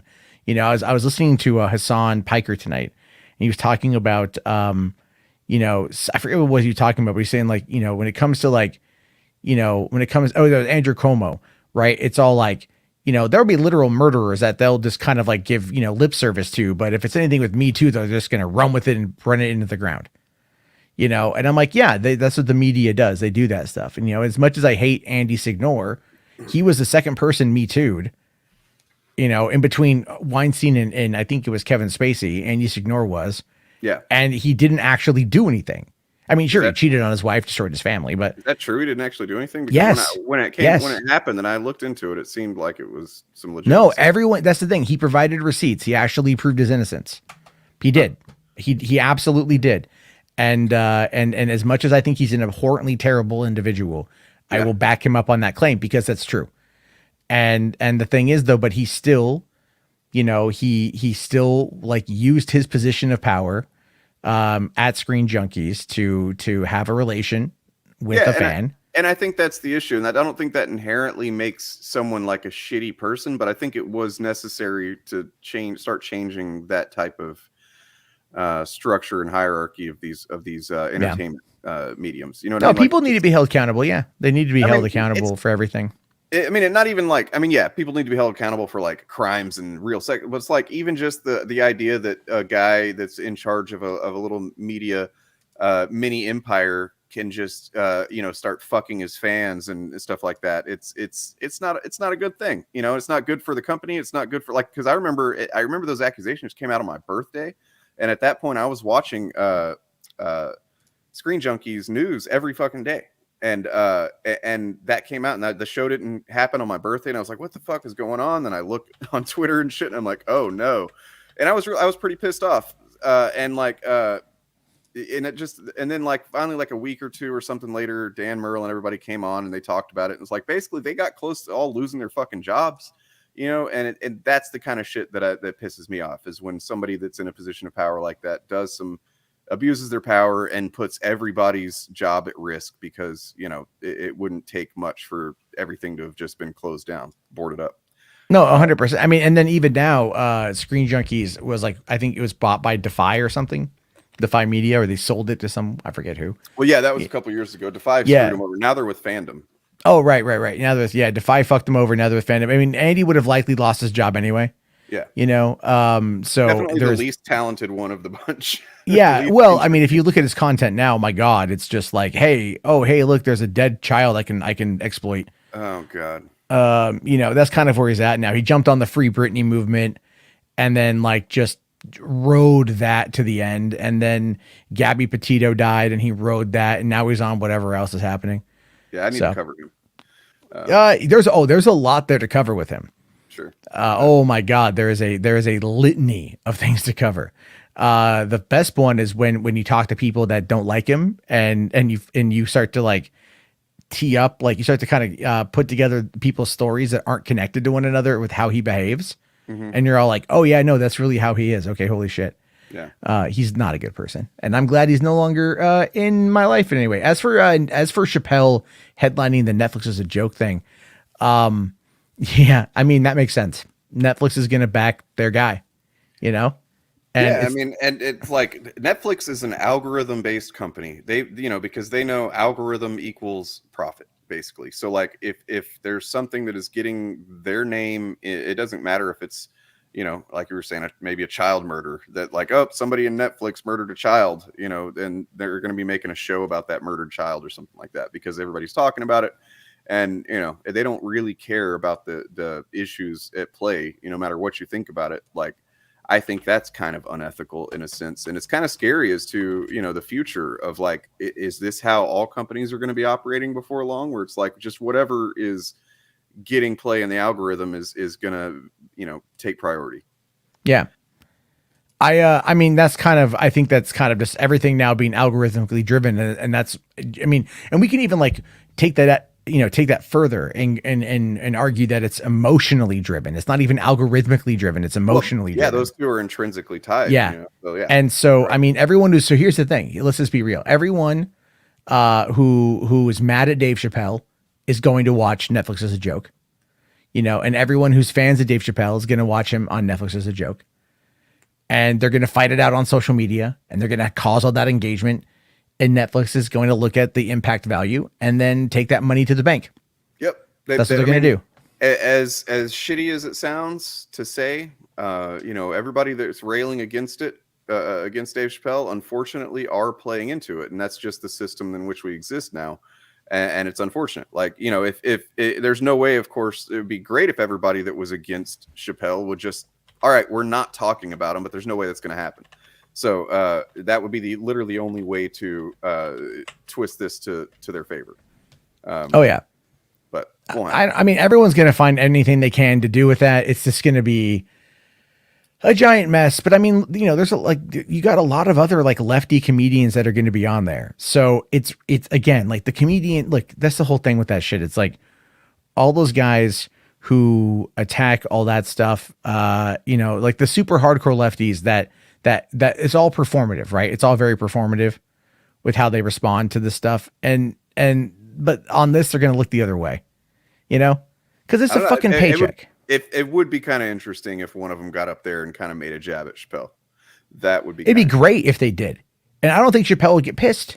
No, he wouldn't. He'd be like, "All right, man," like because he knows they're all friends. Like, look, everyone turned their back on Louis C.K., but they're still friends with them. They're still friends with them, and so it doesn't even really matter at this point. Like, he's rebuilding his career, and he'll eventually be back on top. He'll eventually have another special on Netflix. He'll eventually be back in a position where he can jerk off in front of people. And yeah, well, I hope he doesn't. I really hope he doesn't. I honest to God hope he doesn't do that. Yeah, me too. But it's like again, it's like but a lot of these guys, they can still they'll be. It's all politics, man. It is. It's all performative. It's all politics, and that's kind of the thing. And so. I mean, like, to kind of keep things moving, because we've kind of been on this one for a little bit here. There is the whole story, again, speaking of politics, talking about like James Bond. This is a big one, right? Because it's been kind of floating around for a while, where Barbara Broccoli has said that, there will never be a female James Bond, right? And this is this article is from today. Mm-hmm. And this article here is from, almost a fucking year ago. So she's remained consistent on it. Or for almost 2 years ago, saying, it says it will always remain male and everything else. And a lot of it has to do with the way that Ian Fleming wrote the character, and that's the legacy he wants. But the thing is that in this particular case, what they're saying here is that she thinks women should deserve their own characters. And Daniel Craig made the exact same claim as well, right before the release of No Time to Die. He was like, no, there shouldn't be a female Bond, but women should just get better written characters. And I think that's like the fine thing to say. Yeah. Because, it's one of those things where it's like, we talk about this. It's during like, I don't remember if it was like the Gamergate stuff. I know definitely the anti-SJW stuff. One of the arguments that popped up, especially when it was like a remake or a reboot, was always like, well, why the gender flip? Why the race swap? Why the remake? Why not just create something new? And I believe there's arguments to be made on all fronts in regards to the specific subject, because certain things are nuanced and certain things, if you're like, for example, like, okay, we have X-23, right? We have Laura for Logan's daughter. Now, if all of a sudden, like they took Logan and they turned Logan into a woman, and people would be noticeably pissed off, right? But then the question then becomes like, well, why not just elevate Laura's character? Well, I mean, technically, that's kind of what Laura is, because she's a clone of Wolverine. Well, okay. I mean, removing the clone aspect of it. But I see your point. I mean, that's a poor example. My mistake. No, I'm trying to. No, your your example's good. I was just yeah, being a technical you're being a dick. It's great. I love it. It's because it throws me off, and I can't think of a counter argument. But no, it's just, I think it's like on those fronts, it's like, what I want more originality out of these fucking characters, I want more originality out of these worlds. Like Harry Potter, for example. I fucking love Harry Potter, even though J.K. Rowling is a piece of shit. I fucking love Harry Potter, but I don't want to go back into the Harry Potter world. I want to see what else is there in the land of fucking magic. That's, Yeah. Let other people tackle it. Or let JK actually write a competent fucking screenplay for once. I don't think she can, to be honest with you. I don't think she can. But like to go into those worlds, like I don't need a rehash on HBO Max of the of the books, although that is going to happen. It's not confirmed at this point, but one day down the road, they're going to like do a television series that I guess faithfully adapts the books. 7 seasons, right? Let the kids grow up in front of that shit. That's what's going to happen. Yeah, maybe. Well, that's all these guys now are all IP driven. That's why, everything is all IP driven. Everything is in that mode. And so obviously, in this case, it's like looking at the Bond thing. Let me find the interview here. So, I mean, cause remember when this came out, when they said Lashana Lynch was playing 007 and all the chuds lost their mind. Oh, I remember. Yeah. I mean, and again, she's just taking on the moniker. It's like, it's not like he's fucking, Michael Jordan. They retired number 23, now she says here, talking about the casting, I think it will be a man because I don't think a woman should play James Bond. I believe, she says, I believe in making characters for women and not just having women play men's roles. I don't think there are enough great roles for women, and it's very important to me that we make movies for women about women. He should be British, so British can be any ethnicity or race. So she's not against like Idris Elba as James Bond.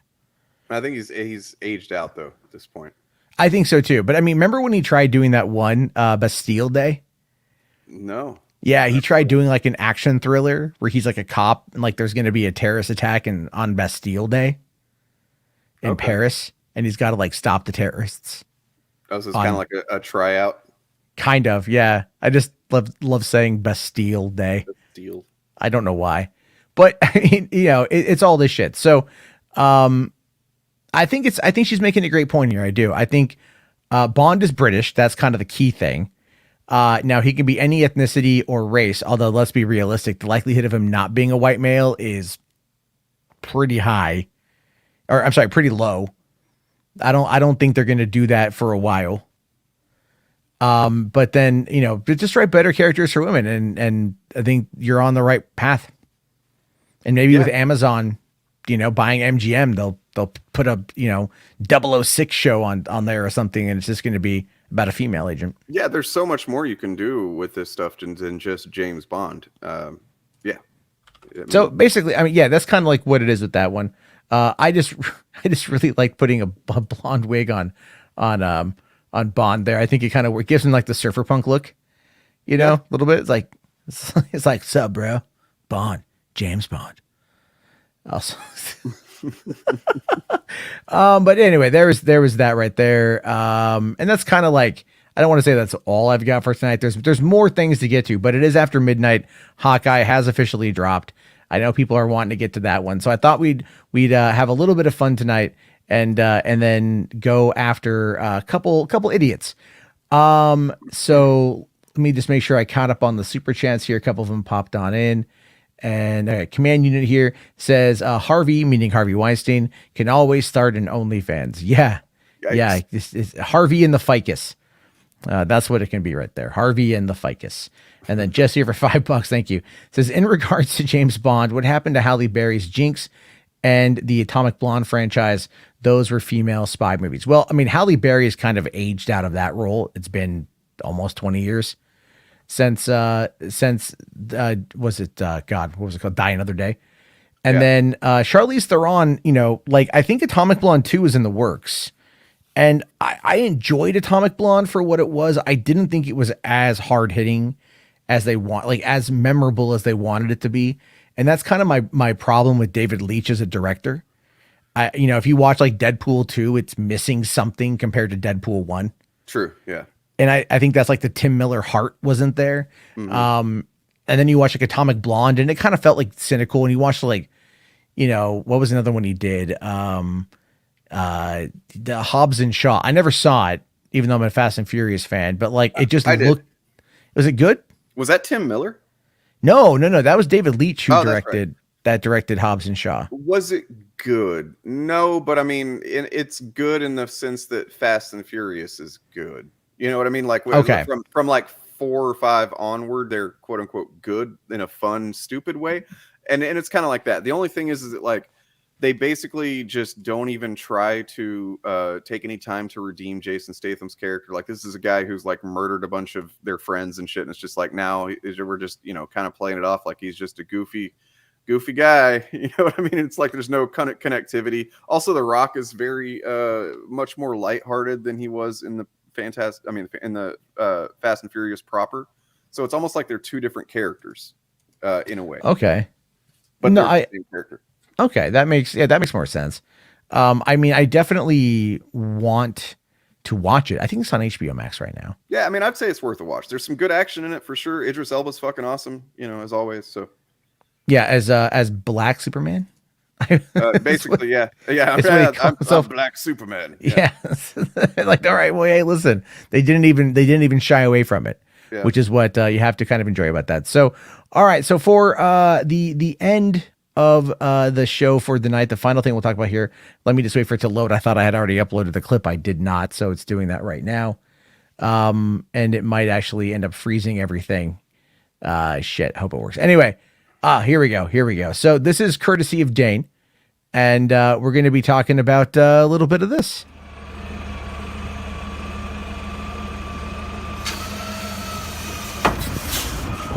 CHUD Watch.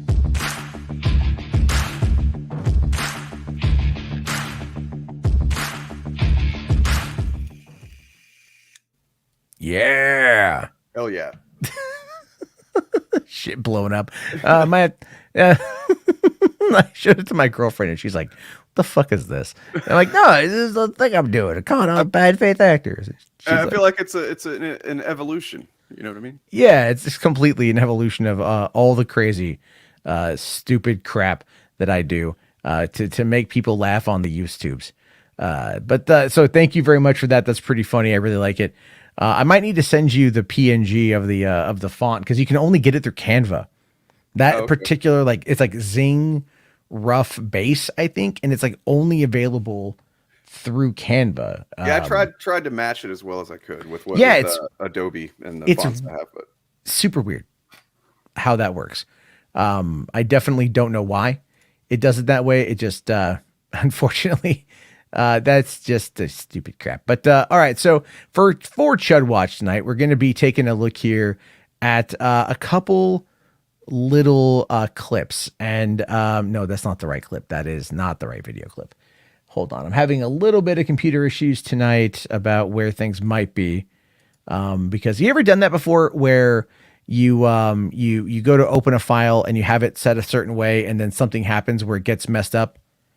Like the file folder. Do you know how to reset that? No idea. Okay, I have to Google that because that's like throwing me off right now. But actually, okay, so we got a couple little bits to look at tonight in regards to heel versus babyface and Gary from Nerdrotic, because these guys really don't understand what it's like to just take an L on anything. They always have to find a way to spin it. And this clip comes to us courtesy from Fandom Menace posting their L's, and who might be here in the chat still. I'm not too sure, but they were here earlier, I believe, and they've been posting some pretty interesting stuff recently. So this is a great little CHUD clip right here. Yeah. That's why what I'm thinking now. Well, it lost $65 million. It was part of the $65 million loss.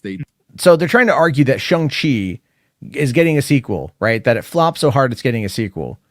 And they were trying to argue essentially that there was a $65 million write down for Shang-Chi, which I did a Google search for. I can't find any information on that. So I don't know if that's part of this, if they mentioned that, but I can't find any information that says that the movie lost $65 million for Disney. Yeah, I don't know. I mean, that sounds to me like they're probably doing some of their weird, math gymnastics to try and push a narrative, but Probably. yeah, I don't know for sure. Yeah. So, I mean, that's just kind of kick off some information, but again, they're not too happy. They came out and said that. So yes, Shang-Chi lost money and it still got a sequel because they thought it was a big success, because they're thinking the Delta variant played this huge role in people staying away from the movie theater. And I don't think so. I think it played a role, not the role.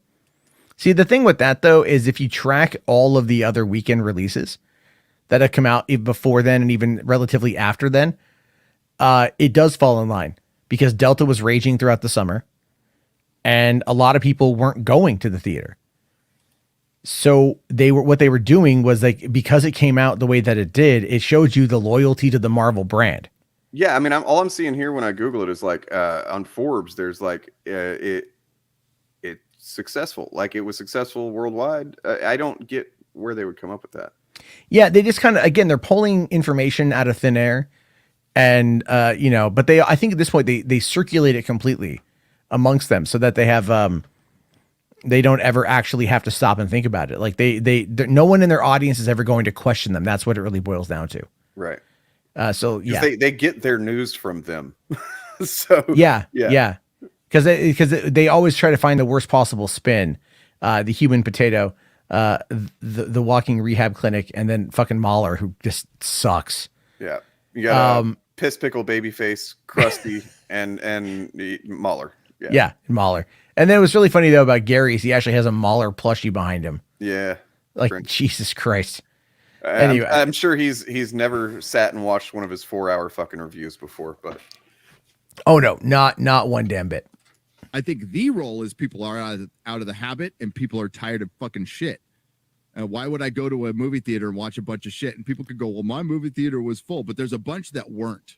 Okay. There's a bunch that weren't. That makes no sense. You had to move the goalposts so much to make this sound successful. Plus, it didn't have any competition. It had a holiday weekend, and it did better than I thought it would, for sure. But yeah, go ahead, give it a sequel. Let's see. So it's like a half-ass admission of being wrong, but also completely right.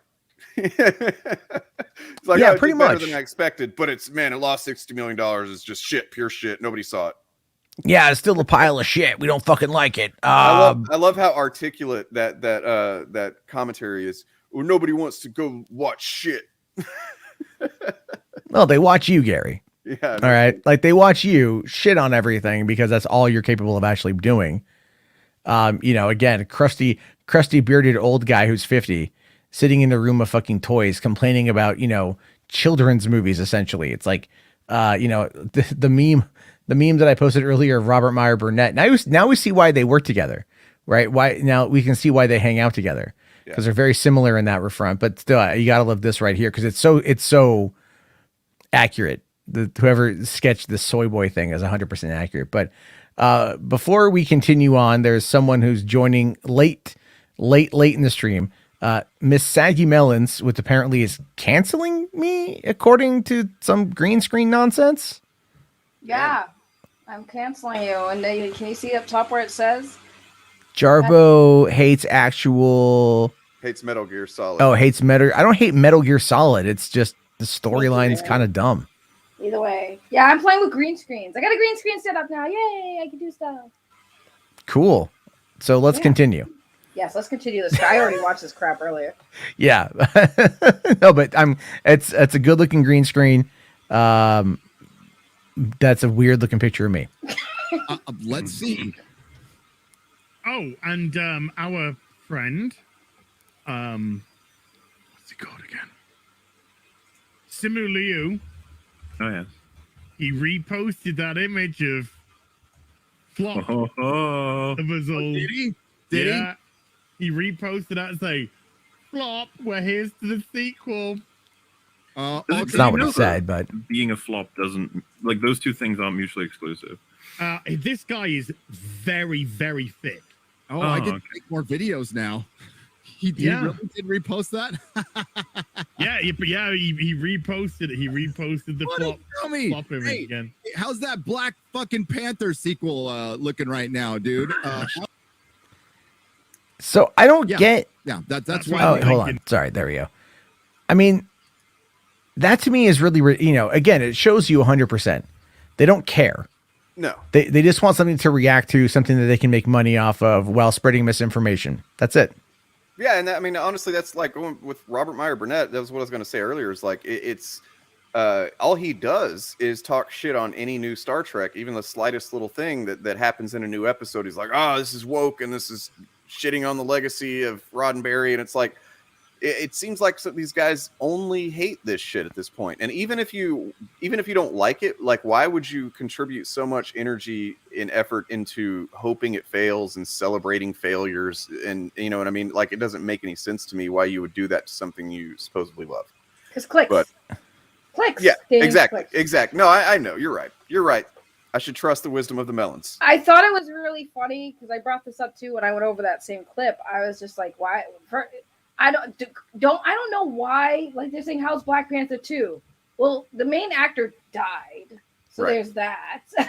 And like, I'm sure when they were working on the sequel, they didn't expect the main actor to die, so maybe they have to redo everything because the main actor died. And then they didn't expect the follow-up main actor to like be an anti-vax weirdo and trying to proselytize the harm of vaccines on set and shit like that. So I mean, I think that the argument that, like, just take the L, guys. Just take the L. You said it was gonna tank. It didn't tank. Even Gary said in that clip, like, it did better than what I expected, but it was still lost money. And I'm just like, what?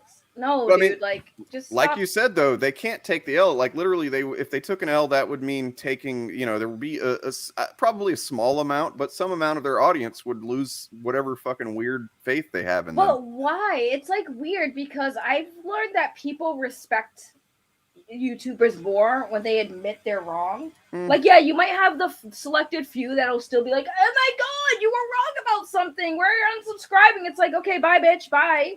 But like, just admit you were wrong. Or when you say, I don't think this movie might do well, but we'll wait and see. Like, okay, at least you're saying, I don't think this movie's gonna do okay, but we'll wait and see. That way, if it does do good, you can't say, oh, well, I completely was against it. Like, it just makes no sense why they just bank on, oh, it's gonna suck, it looks trash, but you're still gonna spend money to see it. That is my biggest problem with these guys. Like, they are still gonna spend money. They make way more money from their content than they, that's nothing. That's petty cash to right, them. but at the same time, it's like you gave your money to the movie, to the movie, right? You gave the money to the industry. Like, after that, who cares? Like, I'm sorry, but you already gave your money to the movie makers. Are you trying to say that they're doing this cynically and hypocritically, Saggy? Is that what you're saying? It just makes no logical sense. Where, like, you're shitting on this movie. You paid money to go see this movie, so then you can continue shitting on it. And I guarantee you, here's the thing. Everybody still watched the movie. Everybody who's in the chat talking about, they all watched the movie. They spent money to watch the movie. So what? You already spent it. It's gone. They won. You gave them their money. I honestly don't think a lot of the chat and the fans probably actually do. I mean, I'm sure some do, but I think a lot of them probably just all they know about some of these movies, because I've encountered a lot of people like this through my channel, is just like you can hear them and see them repeating stuff that they've heard from somewhere else, but they're also like, I didn't see the movie, but blah blah blah, and it's basically some talking point from Nerdrotic or whatever the fuck. Nah, they all watched the movie because like, yeah, I saw it, and it looked like they watched it. They definitely watched it. Well, that's kind of the thing is like they say, like, for example, they'll go like, oh yeah, don't support CBS All Access, it's all trash, and then they watch every episode of Star Trek. And you know, I mean, like, look, if you're gonna fucking pirate, just admit you're fucking pirating it. Like, in this, no one is really getting sued for piracy anymore, unless you're out there distributing it yourself. Like, no one is really getting sued for downloading. So, you know, like, We have over at at it. $3 Theater do not condone pirating. Yeah, I don't condone it. I'm just saying it happens. I also don't condemn it. I mean, it does like- happen, but that's the thing. It's like people will always sit there and say, "This the entertainment business industry, these streaming services are trash. Don't pay for it." But like you said, they're the same people still watching the stuff on it. So like, it's either you want to boycott or you don't want to boycott. Like, you gotta kind of decide here. It's a parasitic relationship. They don't actually care about the media itself. They just care about what they can spin out of it and that, you know, get the outrage clicks. So they're literally just parasites, you know, in the sense that they're sucking blood from the fucking media without giving a shit about the health of the media. Yeah, I think the reason why this particular story bothers me is it's like you spent the first part before this movie was out shitting on it, saying it wasn't going to be good. Then it was okay. The numbers and sales were well perceived, so you kind of have to like eat a little bit of crow there.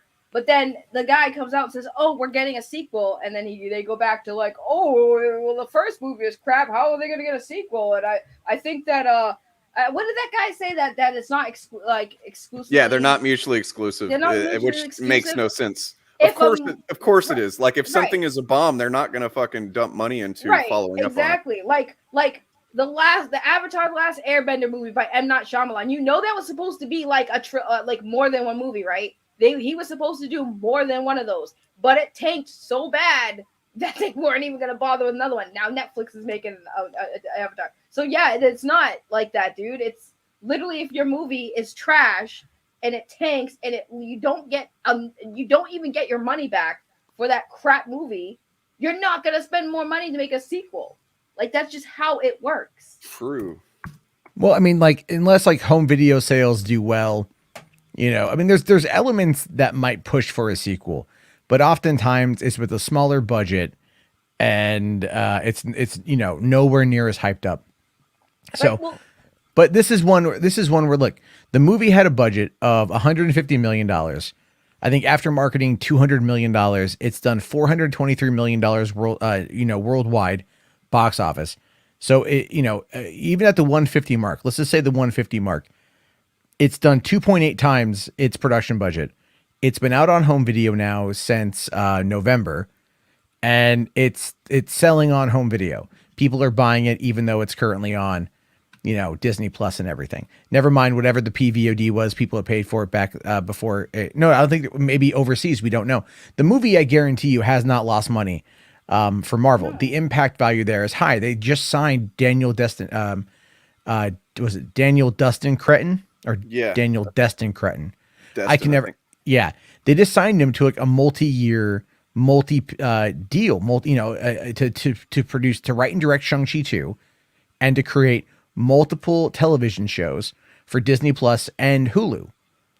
So if the Shang-Chi brand was as big as a failure as these like liquid-brained idiots are trying to argue, then they wouldn't be investing heavily into the brand on a multitude of different quadrants. Boom. Yeah. That's kind of the whole point. It's like they never read past the headline. They are the literal equivalent of the women who just read not women, but like the people who just read magazine covers while you're waiting to check out at the grocery store and go, now I have an informed opinion because Bat Boy is coming back. That's what the Weekly World News told me. Or no, that's National Enquirer. God, I remember when National Enquirer was good, and I say good objectively or subjectively when it did crazy news stories and not whatever gossip crap. I don't remember that, actually. I didn't know that was ever a thing that happened. Oh yeah, back in the day when it was Weekly World News and National Enquirer, and they were running like weird, outlandish, like UFO conspiracy theory stories. Oh, okay. Yeah, those are great. Yeah, like the Bat Boy stuff, and yeah. By Yeah. the way, even if Shang-Chi didn't get a sequel, you would still see him in the MCU because they introduced him to the MCU. Even if he didn't get a sequel right away, I feel like we're gonna see him even before we get a sequel. So even if there was no sequel, we would still see the characters from Shang-Chi. That's just what Marvel does. I mean, yeah, well, yeah, they definitely would find a way to make him work, but the thing is, the movie had legs. It didn't have, I think it outperformed Black Widow even. No, it didn't outperform Black Widow, but I think it did outperform the Eternals. Yeah, probably. I mean, like, I still haven't seen the Eternals. It's the only Marvel movie since 2008 that I haven't rushed out to see opening weekend. Same. I honestly, I want to watch it, but at this point, I'm just like, I'll get to it when it gets on home video. Like what? Another month it'll be out, I'm sure, on home video. Yeah, it'll be on Disney Plus very soon. Yeah. Command Unit here for $5 says, react to the Imperium is driven by hate. Warhammer is not. Games Workshop response to player in Spain wearing demonized or demonetized symbols during tournament. Well, I won't be able to get to that today because we got one more thing to get to, and then I got to wrap it up because Dane's got to bail out in a few minutes, and I got to get to bed too to watch Hawkeye. But we'll react to it tomorrow. So I have it pinned here, so we'll get to it. But yeah, I can't get to it tonight, man. And then hold on here. Benson says, did you watch the episode of Robert Meyer Burnett in which after leaving Campia's show, he read out all the Campia hate mail? I'm pretty sure. Well, I'm pretty positive that, they did not leave on good terms, if you want my honest opinion. I think they, I really feel like they probably just, they're not friendly anymore.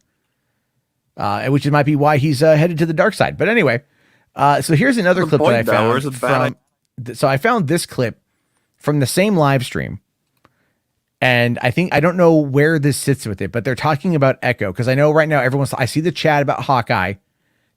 I see the chat about Hawkeye, but they're talking about the upcoming Echo show while I'm assuming making fun of Jodie Whittaker.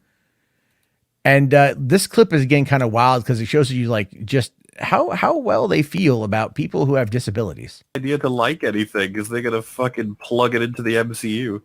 They're like, no. Well, like they get Daredevil back, right? And what are they going to use him for? To push an Echo series. To push a fucking Echo series. You got a character who can't talk, and you're giving her I mean, that's great, but you're gonna have to surround her with everything, and we all know why. I mean, can we say why we're getting an Echo series? We all know why. Why? To check a fucking bunch of boxes at once. Look, hey, he says she can't talk, but these guys can barely talk better than that. You know what I mean? Like, oh yeah, it's once again, it's just anything different that they don't, they're not used to. Basically, it's like, well, it's woke, it's checking a box. They don't see it as these are people that exist in the real world, so they should be represented in media as well. I mean, they've got big fat toddler looking motherfuckers in media like piss pickle baby face. So no, it's true. I mean, like he's all like, well, you know what? When he said she can't talk, and you're like, all right, I know where this is going. Yeah. And then he tried to say, well, that's great that they're giving her a show. Like, they're giving her a show because they're trying to essentially build up these characters. Yeah, they have a plan. Drinker too, Jesus. Oh no, he speaks next. He talks. Interesting. It's not like it's a good character from the comics. It's a mediocre character from the comic books that they made even more mediocre in the fucking Hawkeye show. This is the thing, right? Because Daredevil's the exact same situation where you've got a character wrestling with a disability, but ultimately overcoming it to become this great superhero. But they do it in a way with Daredevil where it's like, okay, well, he can still communicate in a meaningful way with other people around him and do all the things that a character would do to facilitate a good story. So yeah, like you've already got that. Why do you need to go down a completely different road where it now just actually hampers your ability to emote with this character? What the fuck are you talking about? Plug it in. Yeah. just nonsense. Like that she can communicate. Like we can see what you know what I mean. Like it's not like how does it hamper the storytelling? It's not like the episode that she was in was just derailed and you can't follow what was happening or something like that. Not like they didn't use subtitles to, convey her dialogue. Right. I just don't understand why everything needs to be woke and checking a box. Like I don't get it. It's getting to the point of freaking ridiculous. It really is. Like it's been beyond that to me, but it'd be one thing, right, if they changed an existing character and made them a different race or different gender. That to me would be checking a box. But introducing characters that already have these representations, it's not what woke is. What are you guys fighting for? It makes no sense. It's one thing. If they're it's a boogeyman. It's a boogeyman that they can fucking point to. Stop with this false narrative bullshit. Why would they stop? They look at their clicks, look at their subs, look at their fucking. It's literally dumb. Like I don't understand why YouTubers can't just be fucking honest. Like just be honest with what because you're doing. Nobody. I'll be honest. Nobody wants honesty. Saggy. Yeah, that's why I'm struggling to hit 5,000 subs right now. Clearly. I might as well start fucking lying. Hey, guess what, guys? Jarbo's woke. He doesn't allow black people on his channel. He's woke. Cancel him. Well, isn't that what your green screen says? Why? Yeah, exactly. Why is there enough black people on this panel? Why am I the only one? Is it because I'm a black girl? You need to check those boxes off. It's just it frustrates me to no degree. Like these guys have a big platform, and like power to you. I'm happy for your success. But like it comes to a point when I have to sit here on these panels and watch some things like this, and it frustrates me because like you guys have this platform. A lot of people on this thing would kill to have, and you use it to say some bullshit like this. And I'm sorry, I'm not trying to be an asshole, but like it's so frustrating. Like I don't know Gary. I've never met him, heard good things about him, but then like how I see these things and then it makes me feel some type of way. And that's just like not.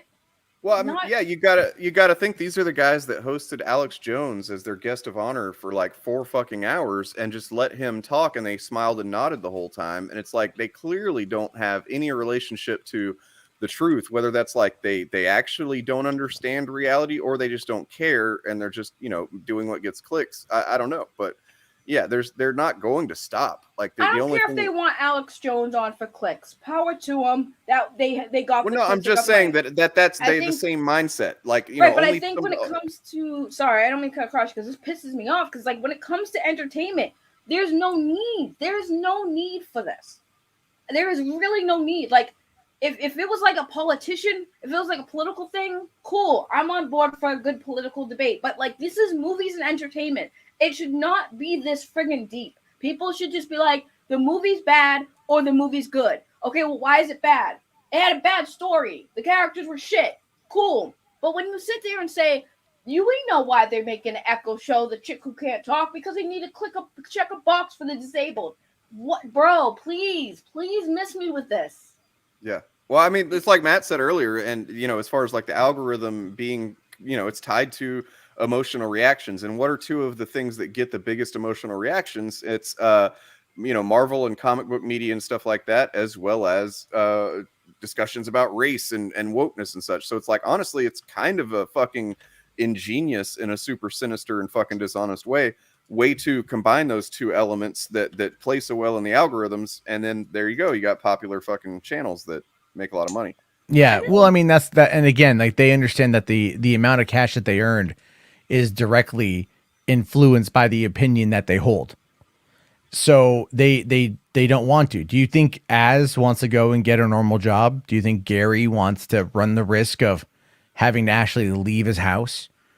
I mean, I think the problem I'm having is like people like them for who they are, right? And they say all the time they're good people. And for the most part, I do believe that outside of the YouTube sphere that they are good people. It's just I feel like I feel like they're stuck. I feel like they're stuck because a lot of the problem with this stuff is the audience, because they're supporting this, they're rallying, they're cheering, they're giving the money. and they're because I feel like some of them want to be more positive. I do feel that, but because like Jarbo said, you don't want to go back to work when you're making $30,000 a month on YouTube. Yeah, but I mean, money. I gotta disagree with the fact that they're good people outside of YouTube, because you are who you are. You're who you represent yourself as.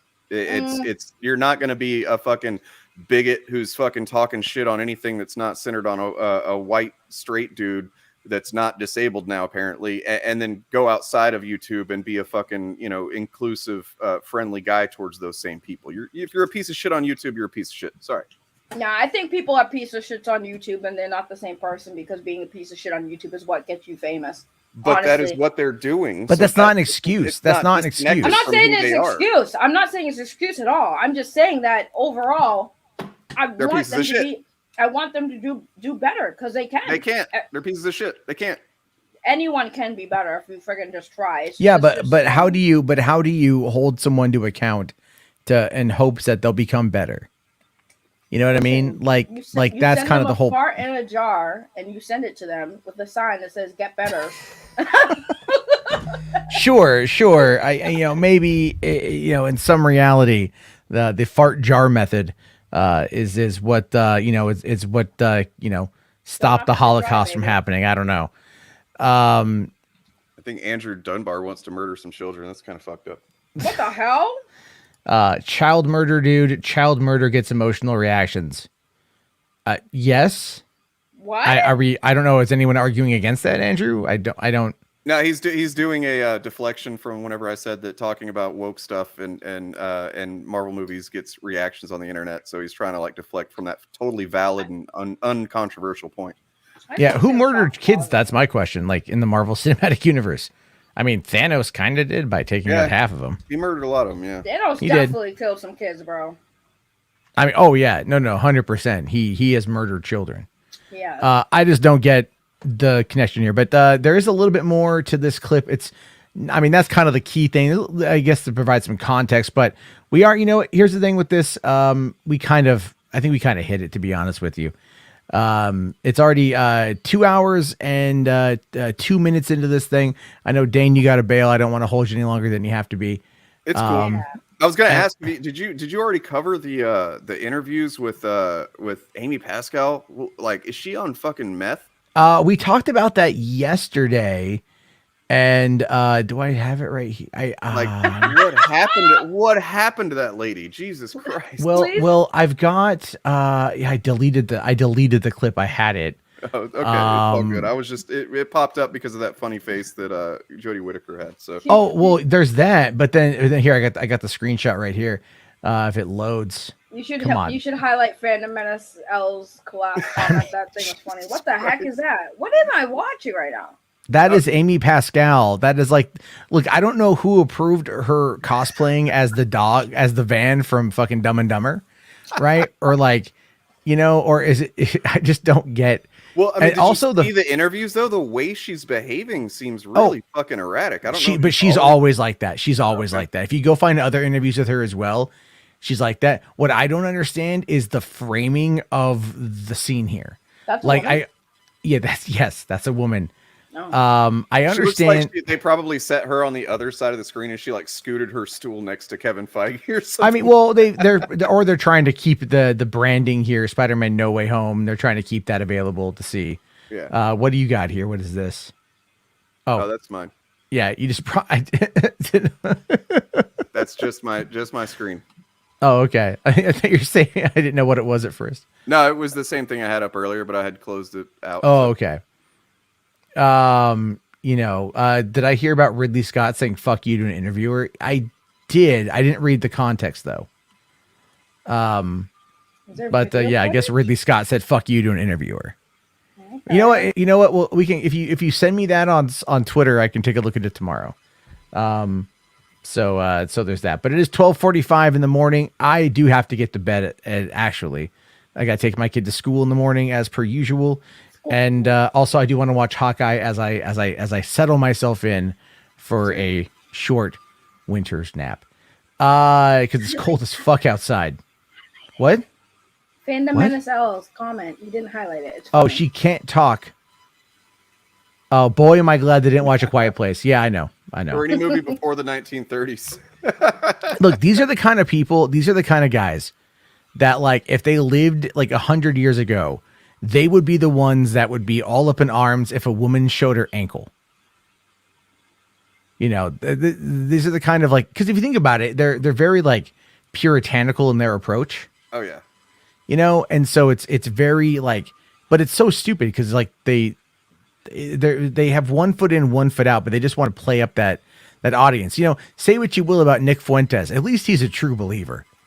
True. Yeah, he's not pretentious about it. Like these guys, it's like they try to pretend they act like they're the rebels, the punks of the Hollywood establishment or something. Like they're, you know, sticking it to the establishment. And it's like, if you guys had your way, the media that we watch would be so fucking boring and like repetitive, and you know, just yeah, it would be pretty bad.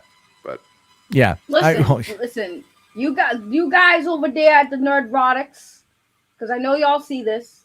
Listen, do more positive content, and then go after YouTubers like the rest of us do, and that way you can still have a good balance of being real with the stuff you like, and then going after people with the drama and get the clicks. There you go, happy medium. Just do it. Do it as I say. I'm smart and wise. I know my shit. That's a dope hoodie, by the way. Oh, thank you. It has a mask too, but I don't have a mask wrapped around, making it a mask. It's cool. Well, I mean, you should try it. Fuck you. Damn. I mean, it's pretty brave request when you're canceled right behind her, Matt. Yeah, that's why you're canceled. That's why I made this. This is you. I'm gonna keep this every time I'm gonna change the why you're canceled. By the way, every time I come on here. That's fine. Change. I don't care. Cancel for having a small penis. Next. Rent free.